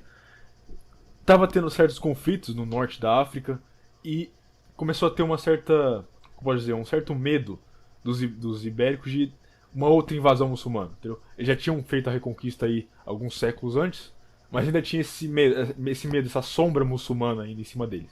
Então, Dom Sebastião vê uma oportunidade de invadir o norte da África e levar a luta para ele, certo? Então ele começa uma guerra que, de certa forma, pode ser considerada uma cruzada contra os muçulmanos do Marrocos. A questão é que, em uma batalha lendária, o porquê que essa história fica interessante é exatamente aí. Numa batalha lendária, que eu não lembro onde foi, mas foi contra um sultão lá, marroquino, Dom Sebastião some, ele desaparece. Ninguém sabe se ele morreu, se ele foi capturado, ninguém sabe. Tipo, ele some, não tem corpo, não tem nada, ele some. E aí, o que acontece com o Dom Sebastião é esse fenômeno que acontece com o Arthur também, entendeu? Dele ir para outro lugar, dele sumir, entendeu? Dele ir pra, no caso, Avalon, né? Mas Dom Sebastião sumir. Então, com Dom Sebastião em Portugal, tem a mesma imagem que os ingleses têm com o Arthur, entendeu? Essa imagem de que o herói dele vai voltar, entendeu? Com Dom Sebastião ainda tem essa mesma coisa, que talvez um dia ele vai voltar pra salvar Portugal, pra salvar os ibéricos, no caso. E é interessante porque logo depois do desaparecimento deles tem um caos gigantesco e Portugal acaba sendo anexado pela Espanha por um tempo. E aí Portugal meio que por alguns anos deixa de existir. Então eles vão de uma era de ouro para um momento muito sombrio. Um outro rei, aproveitando que você tá falando de Portugal, também histórico, também importante. Esse aqui, sempre que fala dele, aparece uns caras falando, não, mas veja bem, ele era maçom e tal. É verdade, era mesmo, e é uma coisa ruim, é um dos defeitos que ele tinha, mas não deixou de ser um grande homem, não deixou de ser um puta intelectual e tomar decisões corretas, que foi Dom Pedro II, o último imperador que o Brasil teve. Dom Pedro, ele... A história dele não precisa falar aqui porque a gente aprendeu na escola, você já sabe, mas tem uma questão de Dom Pedro que é um negócio triste e que não é falado, que é a perseguição que Dom Pedro enfrentou da imprensa da época, especialmente no Rio de Janeiro, quando ele já estava muito velho, ele já estava próximo de morrer, e a filha dele, a Isabel, surgiu como a grande mudança, a grande cara do progressismo para a época. É claro que a gente está falando de um período em que, de 1800, onde não existiu progressismo moderno. A Isabel não era progressista porque ela defendia gênero neutro, defendia esse tipo de coisa. Ela era progressista porque, por exemplo, ela queria o fim da escravidão. Porque, por exemplo, ela queria negociar diretamente com empresários e ela defendia a Igreja Católica, ela era católica bastante fervorosa, mas ela defendia que a Igreja Católica não tinha que ser tão forte assim quanto era no reinado do pai dela. Então ela tinha essas ideias progressistas que eram apoiadas pela imprensa com interesses de diminuir a soberania nacional brasileira. E Dom Pedro, ele era um cara muito inteligente, falava diversas línguas. Ele era um cara que gostava muito da tecnologia e gostava da ideia de que um mundo com tecnologia seria um mundo melhor. Então, por exemplo, ele era muito interessado no desenvolvimento da aviação. Ele não viu um avião voando, não viu o 14 bis, por exemplo, ele morreu antes, mas ele via dirigíveis. E ele sabia que em algum momento no futuro os dirigíveis, os balões, virariam algo grandioso. E ele sabia que aquilo ia acontecer, ele sabia que ele poderia contribuir para aquilo, porque ele era um imperador, porque ele era um cara muito poderoso, muito rico, muito inteligente, mas ele estava velho, ele estava com 80 anos de idade, então ele não tinha tempo hábil. E no período final da vida dele, ele se dedicou a divulgar as ideias do Brasil, as ideias da ciência brasileira pelo mundo e a divulgar cientistas brasileiros que eram apoiados por ele e viajar pelo mundo, ir em feiras de aviação da França e ir para os Estados Unidos entender o que exatamente era eletricidade, como isso funcionaria. E ele acreditava num mundo foda com tecnologia que logo existiria, porque o início da tecnologia ela era muito ligada à mágica. Frankenstein, por exemplo, da Mary Shelley, é um livro sobre um ser que ressurge dos mortos e como ele ressurge, o que é usado para ele renascer. O Dr. Frankenstein coloca o monstro dele numa cama e dá um choque, e quando ele toma um choque ele renasce. Esse é um negócio que hoje em dia não faz sentido, sei lá, ele ia queimar, a gente tem noção disso. Mas pra eles na época, cara, a tecnologia era mágica, se você dá um choque em uma coisa você não sabe o que acontece. Existiam muitas coisas na época que era tipo, feiras de tecnologia que eles colocavam uma mão amputada numa caixa e davam um choque na caixa. E aí quando a mão tomava choque, ela mexia, porque ela tá tomando choque, ela tinha um impulso de fechar o dedo, por exemplo. E aí eles, olha só, a mão reviveu por alguns segundos e a mão tá fechando de novo, e isso quer dizer que nós poderemos ressuscitar corpos no futuro. Era um negócio muito louco, muito mágico que Dom Pedro vivia, e enquanto ele achava que isso era o futuro, que isso faria o Brasil ser grandioso e dar um passo à frente, porque nenhum outro monarca do mundo estava preocupado com essas ideias que Dom Pedro estava, a imprensa batia nele demais, cara. A imprensa falava, olha, enquanto o Brasil tem seus problemas, Dom Pedro viaja por aí, e fazia charges de Dom Pedro andando pelo mundo, ignorando o Brasil, e tentava vender a imagem que ele estava inválido, que ele estava muito velho para ser um monarca. Então, tipo, tem uma charge famosa que ele tá segurando o mapa mundi, escolhendo para onde ele vai ir, e ele tá babando em cima do mapa mundi, porque ele tá velho, ele não consegue tomar decisão nenhuma. E sempre aquela imagem de, tipo, Isabel é o futuro, Isabel vai mudar as coisas, vamos tirar Dom Pedro do poder e entregar para Isabel, porque Isabel, a sua filha, vai revolucionar o Brasil e vai fazer um país mais justo, mais igual, não sei o quê. E deu no que deu. Brasil, é isso aí que a gente tem hoje em dia. Especialmente pro Felito, que é carioca, ele sabe exatamente o que aconteceu no Rio de Janeiro de Dom Não, Pedro. eu estava lá. Rio de Janeiro pós Dom Pedro. Mas Dom Pedro foi Eu estava apesar lá. de ser maçom, sei disso. Apesar disso, foi um grande homem, teve ali grandes momentos de sua vida, tinha uma boa ideia de país e de desenvolvimentismo, era um cara muito inteligente e que infelizmente no final da vida foi abandonado pela própria família, pela filha e vendido como um velho gagá que devia morrer logo para dar lugar para a filha dele, que ela sim sabia governar um país. E outra coisa, de novo, você pode ver uma correlação aí, um paralelo de Dom Pedro II com, de novo, Rei Arthur, Dom Sebastião, Hércules, entendeu? Você vê muito, principalmente nos casos mais monarquistas, essa figura do Dom Pedro II como fundador do Brasil, certo? De uma certa forma, se deixasse mais uns, sei lá, 500 anos de monarquia, você ia ver Dom Pedro II como uma figura mitológica, facilmente, entendeu? Hoje De existiriam novo. histórias de Dom Pedro enfrentando inimigos sobrenaturais. Exato, coisas assim. ia tá ele matando paraguaio. Matando Saci. Matando Saci. Dom Pedro versus Tá- Curupira. Dom Pedro num tiroteio contra carioca, enfim. Uma outra coisa de rei foda, esse aqui eu não vou entrar nele porque é muita coisa de verdade, mas é uma história que vale a pena você procurar se você gosta de política. Otto von Bismarck, eu gosto tanto desse filho da puta que meu nome em todos os web jogos que eu jogo é Bismarck, tudo, desde Street Fighter até Hearthstone quando eu jogava aquilo. Eu gosto muito. O nome do filhão vai ser, Então, né? meu filho, se tudo der certo, será Bismarck também. Apesar de aparentemente só eu achar esse nome bonito. Mas Otto von Bismarck Você é não um fez um- puta general, cara. Ele Você fundou não o fez segundo episódio Reich. sobre ele ainda? Reich não quer dizer império, por isso existiu o terceiro Reich. Tipo, antes existiram dois Reichs. O primeiro Reich foi o Império. Ele tá fazendo agora. Não, pode falar, foi mal. É porque seu áudio tá baixo, eu não Não, percebo eu- o que você tá falando, aí eu corto. Ah, tá. Eu perguntei porque você não fez um programa sobre ele ainda. Aí eu falei depois, você tá fazendo agora. Quero fazer há muito tempo, mas sempre entra alguma coisa na frente. Aí eu falo, ah, não, vou falar desse outro cara aqui. Esse tá na lista, tipo, é um dos caras que eu gosto muito e tem interesse, assim como Alexandre.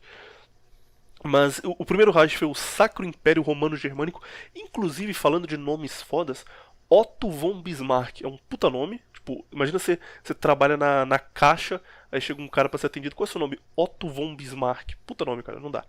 E nome de império, de país, barra, nação, qualquer coisa. Sacro Império Romano Germânico. Cara, não dá pra ser melhor que isso, cara. É o melhor nome possível. Enfim, o Sacro Império Romano Germânico foi o primeiro Reich. Aí a Alemanha foi diluída, começou a dar tudo errado.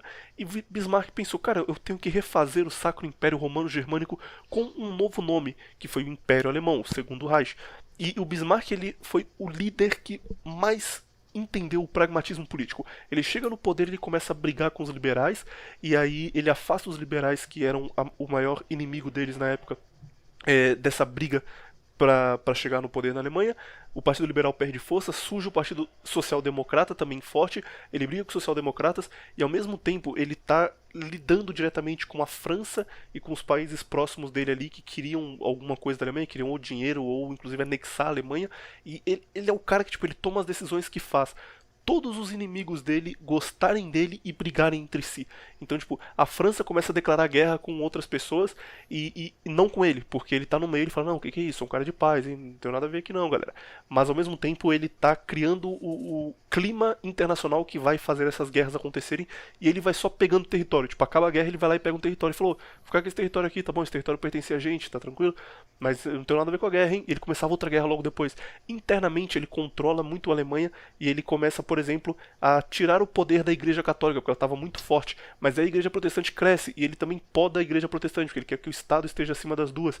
Ele cria o Estado de Bem-Estar Social, que foi depois resgatado pelo Terceiro Reich, surge com Bismarck. A ideia é que a nação tem que se preocupar com, por exemplo, a família, que uma mulher que tem filho, ela tem que ter um tempo em casa para cuidar do filho dela. E o Estado tem que dar uma boa educação para o filho dela e garantir que aquele filho, quando crescer, seja um adulto preparado para ser o relevante para o país dele, para contribuir para a nação dele. Isso é uma preocupação do Estado, o Estado de Bem-Estar Social, que surge com Bismarck também. E ele comandou tudo muito bem, cara. Ele entendeu o que ele precisava fazer, ele pegou um país fudido e ele falou, preciso investir nessas coisas, eu preciso tomar cuidado com esses caras, preciso tirar poder daqueles outros e fazer essa turma brigar com aquela outra turma para que eu consiga crescer. Ele fez tudo certinho e ele conseguiu fundar o Segundo Reich e fundou um império gigantesco que foi acabar depois da Primeira Guerra Mundial. Então, Otto von Bismarck é pros alemães o que Dom Pedro foi pra gente, o cara que pegou um país do nada e fez uma potência mundial gigantesca. Acho que é isso. Tem mais algum rei relevante? Alguém que a gente deixou de fora? Não, eu só queria falar um negócio, que o Bismarck era realmente um cara inteligentíssimo, que ele era conselheiro do rei William I, que é Guilherme, né? Eu vou falar o William, pra homenagear aqui o nosso grande Menefrego. Não sei se era o William I, mas o William II da Alemanha, mas ele era junto com esse cara. Ele fez com que que foi rei da Prússia, né? Era Prússia o nome, né? Ele fez com que esse rei fosse muito dependente dele, em questão de dar conselho e tudo mais.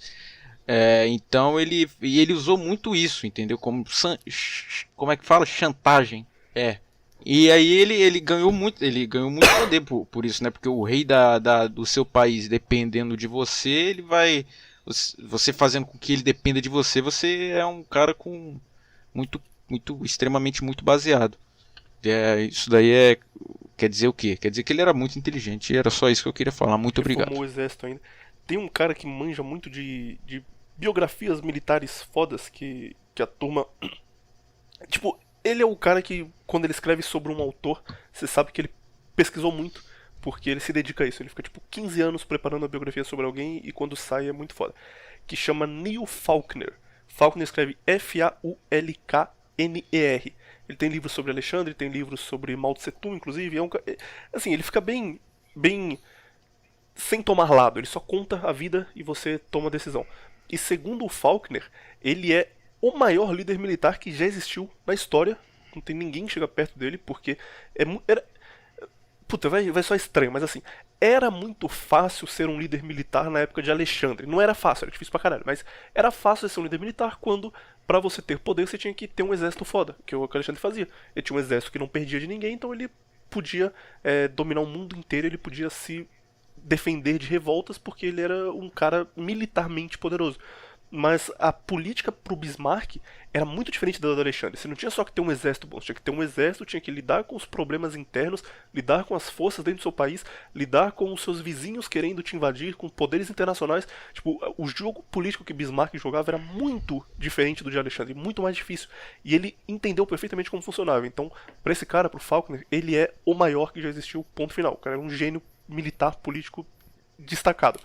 Agora, tem uma coisa que Faulkner critica, e que todo mundo critica no Bismarck, que é: foram as ideias de Bismarck, foi a ideia de bem-estar social, de nacionalismo alemão, de militarização pesada, que possibilitaram o nazismo existir. Sem Bismarck não existiria Hitler, sem Bismarck não existiria fascismo na Europa.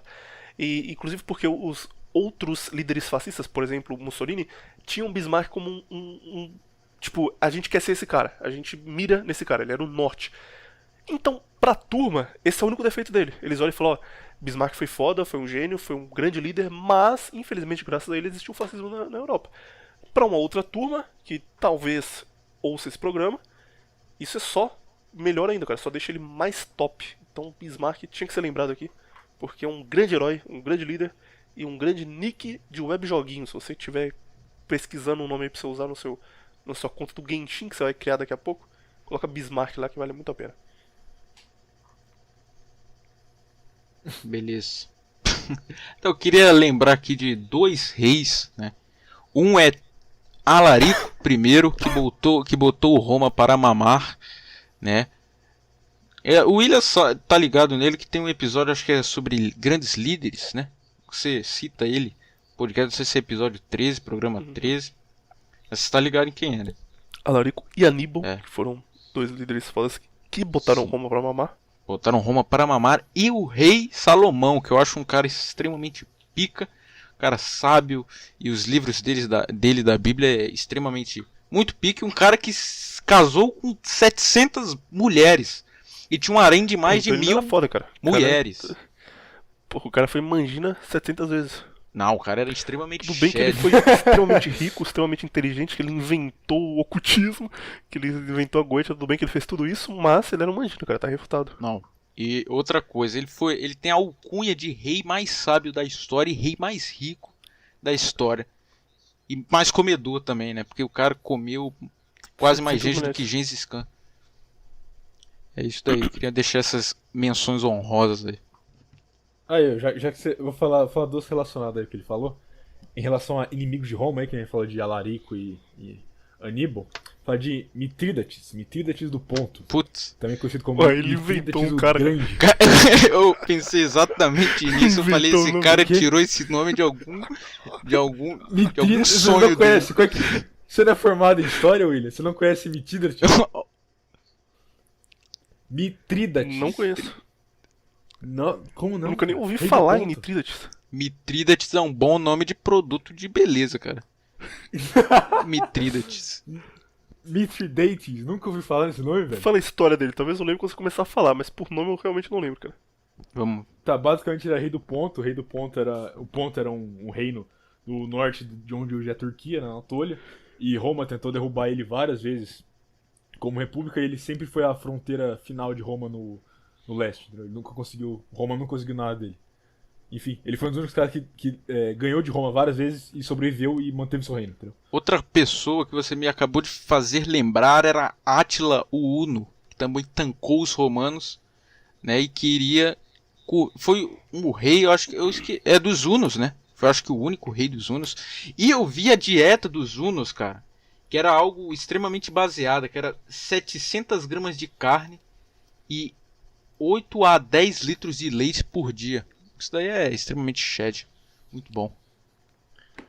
E outro rei também, pra entrar nessa temática de bíblica, de rei Salomão, algo que é provavelmente, que é na Bíblia, no caso, considerado o primeiro rei, é Nimrod, Nimrod. que era bisneto de Noé, ou neto, não sei, acho que é bisneto mesmo.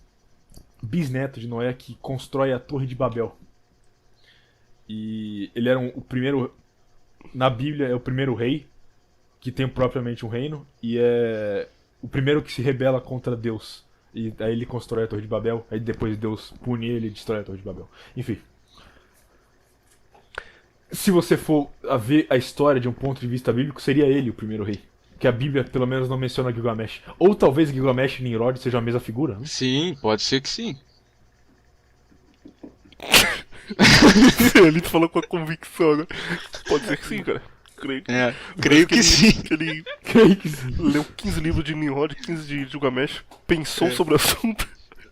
De acordo com o meu conhecimento, eu acho que pode ser Posso provável que afirmar, sim. Agora vocês me deram uma ideia pra um próximo tema aí, que é figuras históricas que ninguém conhece. Nem quem estudou história. Porque Esse o cara estudou Mitrídates história- aí. O cara não sabe Crença quem é do Mitrídates. você inventou, cara, não é possível. Ele vai inventar. Pesquisa aí. Nossa, aí vai ser o episódio da esquizofrenia de Ele vai Viriato. surgir com os nomes, cara. Ele vai explodir. Ele vai. Pesquisa. Não, Mipábites e Ah, o coxinha. Rotício da Grécia. O guerreiro Joãozinho foda. Gameplay. Pesquisa aí, porra. Mitrídates do ponto, tô falando sério. É do ponto. Parece ponto nome de de funkeiro, pô. O cara foi no Aqui, ó. ponto de ônibus, viu um negócio, lembrou. Não, o nome disso é Mitrídates. É, Agora ele é isso rei mesmo, desse cara. ponto de ônibus. Mitrídates sexto do ponto.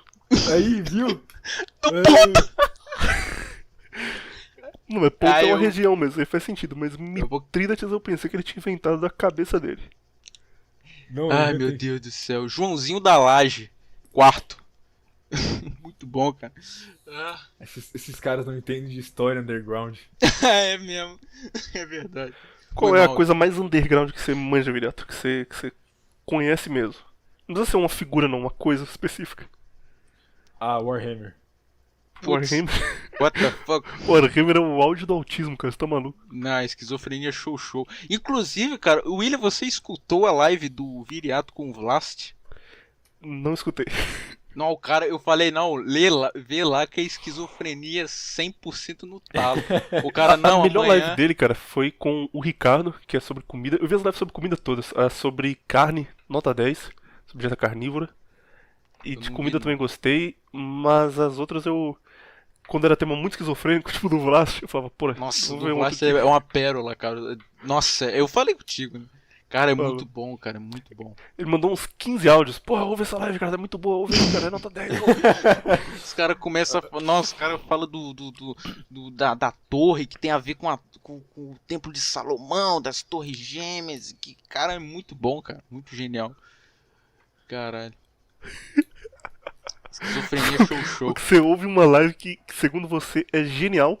E o resumo dela é: o cara fala da torre que tem a ver com as torres gêmeas. Ponto final. Nossa, você é um animal. Você entendeu na live não, no final. eu vou ler aqui o que eu falei, ó. Mentira, eu não vou ler, não. Aqui, ó. Os caras falam de... Eles falam de pirâmide, aí vai pra budismo, muda metafísica do 11 de setembro. Os caras, é muito bom, cara, é genial. Eu escutei, eu boto podcast pra dormir, né? E eu falei, não, eu vou escutar esse podcast pra eu dormir, né? Porque eu não consegui dormir, cara. Porque os caras vinham tacando bomba assim, vinham um atrás do outro. Assim, não, a metafísica Tropanas do... vermelhinhas. Nossa, mandando várias black pills aí, eu não consegui dormir. Só dormi depois que eu escutei. Genial. Ouvirei ela. Vou abrir assim que acabar aqui. Jogarei Genshin Impact ouvindo essa live. Depois eu mando um review pra Escute.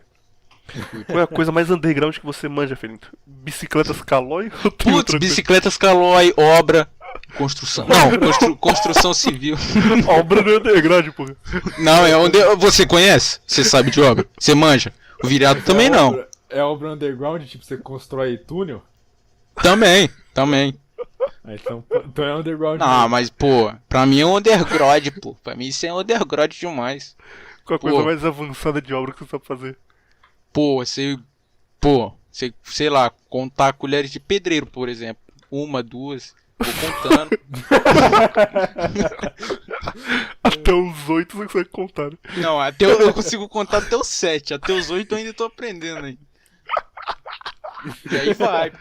Aí vai que vai. A coisa mais Vou que underground vou. que eu fiz de obra foi uma churrasqueira que eu fiz com o meu pai, mas ficou meio torta. A gente fez a saída de fumaça e ela não funciona direito, tipo, sai metade da fumaça por cima e metade por baixo.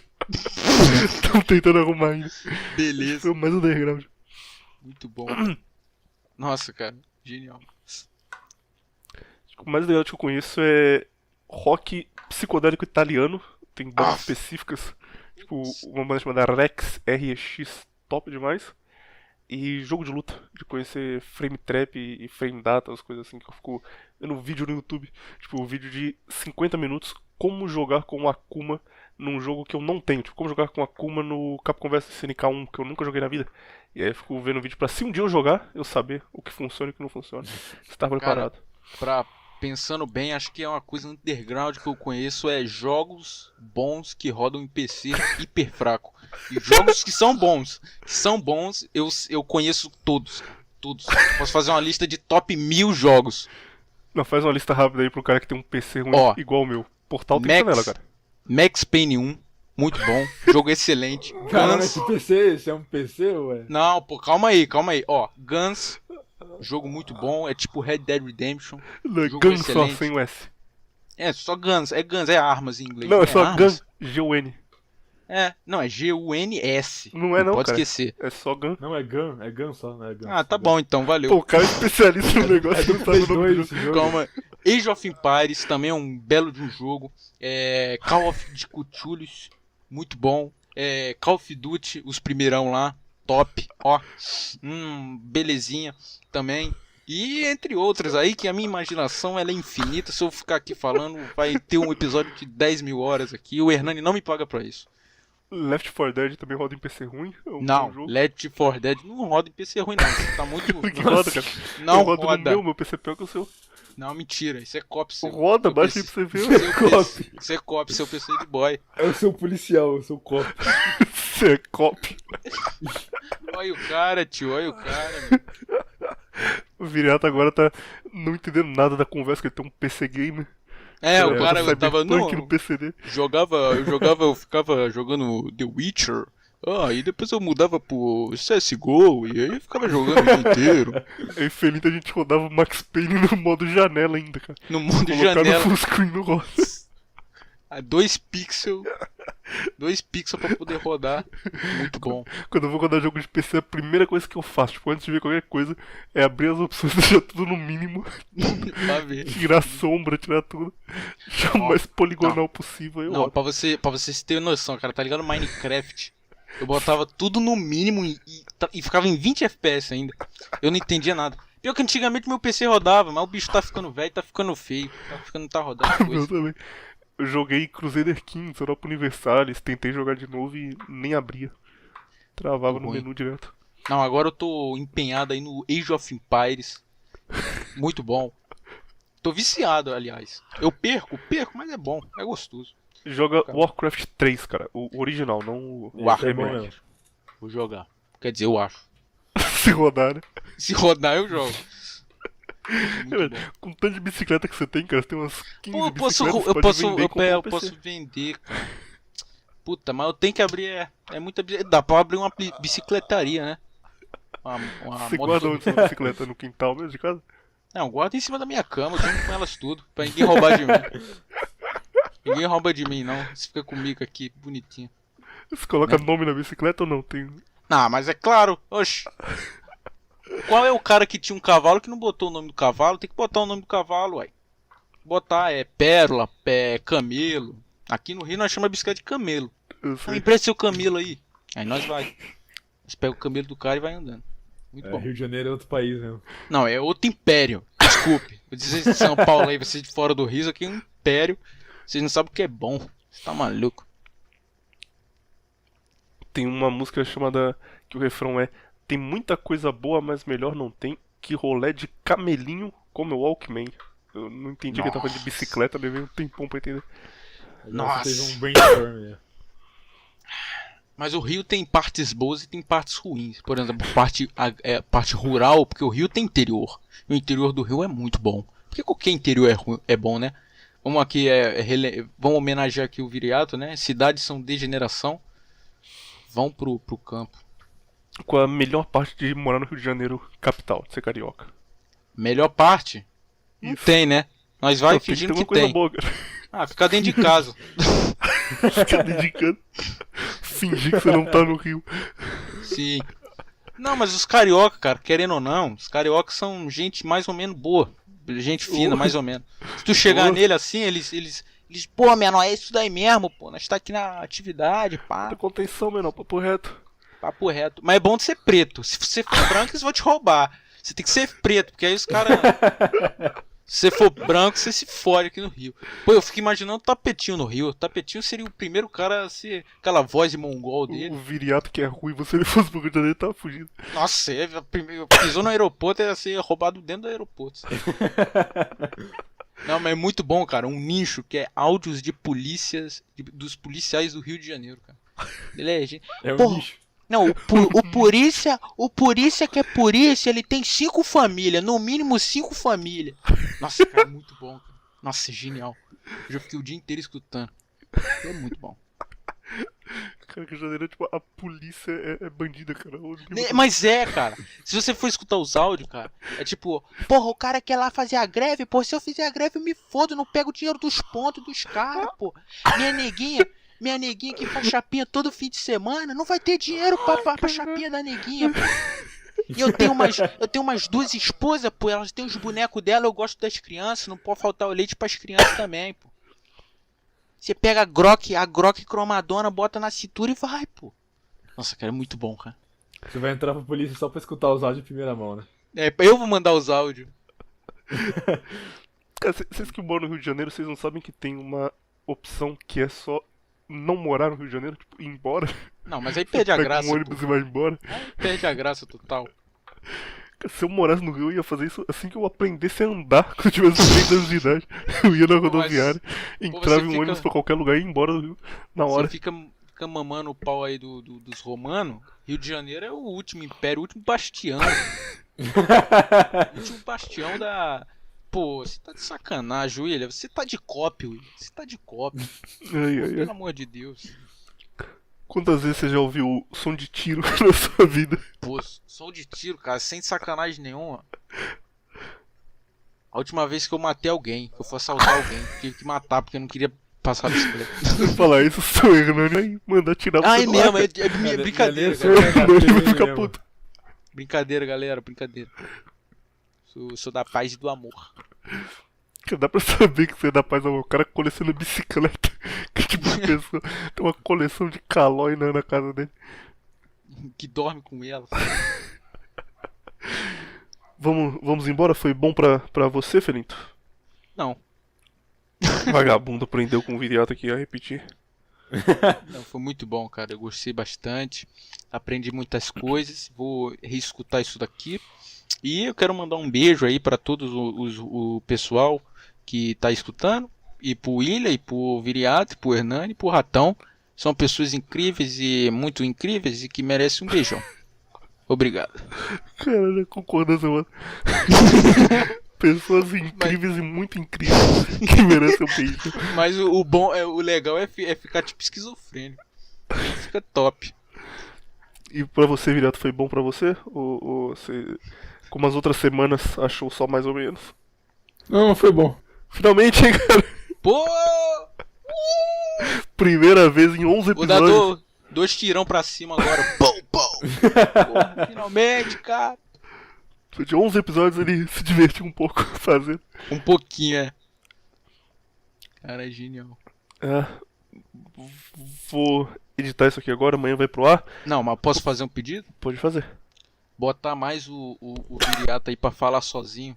Porque o bicho, quando fala sozinho, é uma maravilha. Aquele episódio sobre cavalos, cara, eu escutei, eu juro, que umas 400 vezes já, cara. Que é muito bom, cara. Ele fala lá do cara lá da roça, que anda descalço e tem 58 cachorros, cara. Aquilo ali é uma maravilha. Também é uma obra de arte. Vou gravar uma semana sim, uma semana não. O Viriato sou obrigado a gravar Não, sozinho. pra mim você pode ir embora, cara. Só deixa o Viriato, traz o Blast. Aí fica show de bola, pô. Muito bom, cara. Não, tô falando do coração mesmo. Muito bom. Que vagabundo. Aí, viu, Eu ó? trago o cara Você pra cá. convidou ele. Insisto É. com o seu Hernani pra aceitar ele. O cara falar, só tô aqui por causa do Viriato. Se der pra você não falar nada na próxima, fica melhor o Não, programa. na próxima só edita só. Não precisa nem falar. Deixa o Viriatão aí. Top. Muito obrigado aí. Muito de nada. Podcast Nova Vertente com William e Beiser Viriato.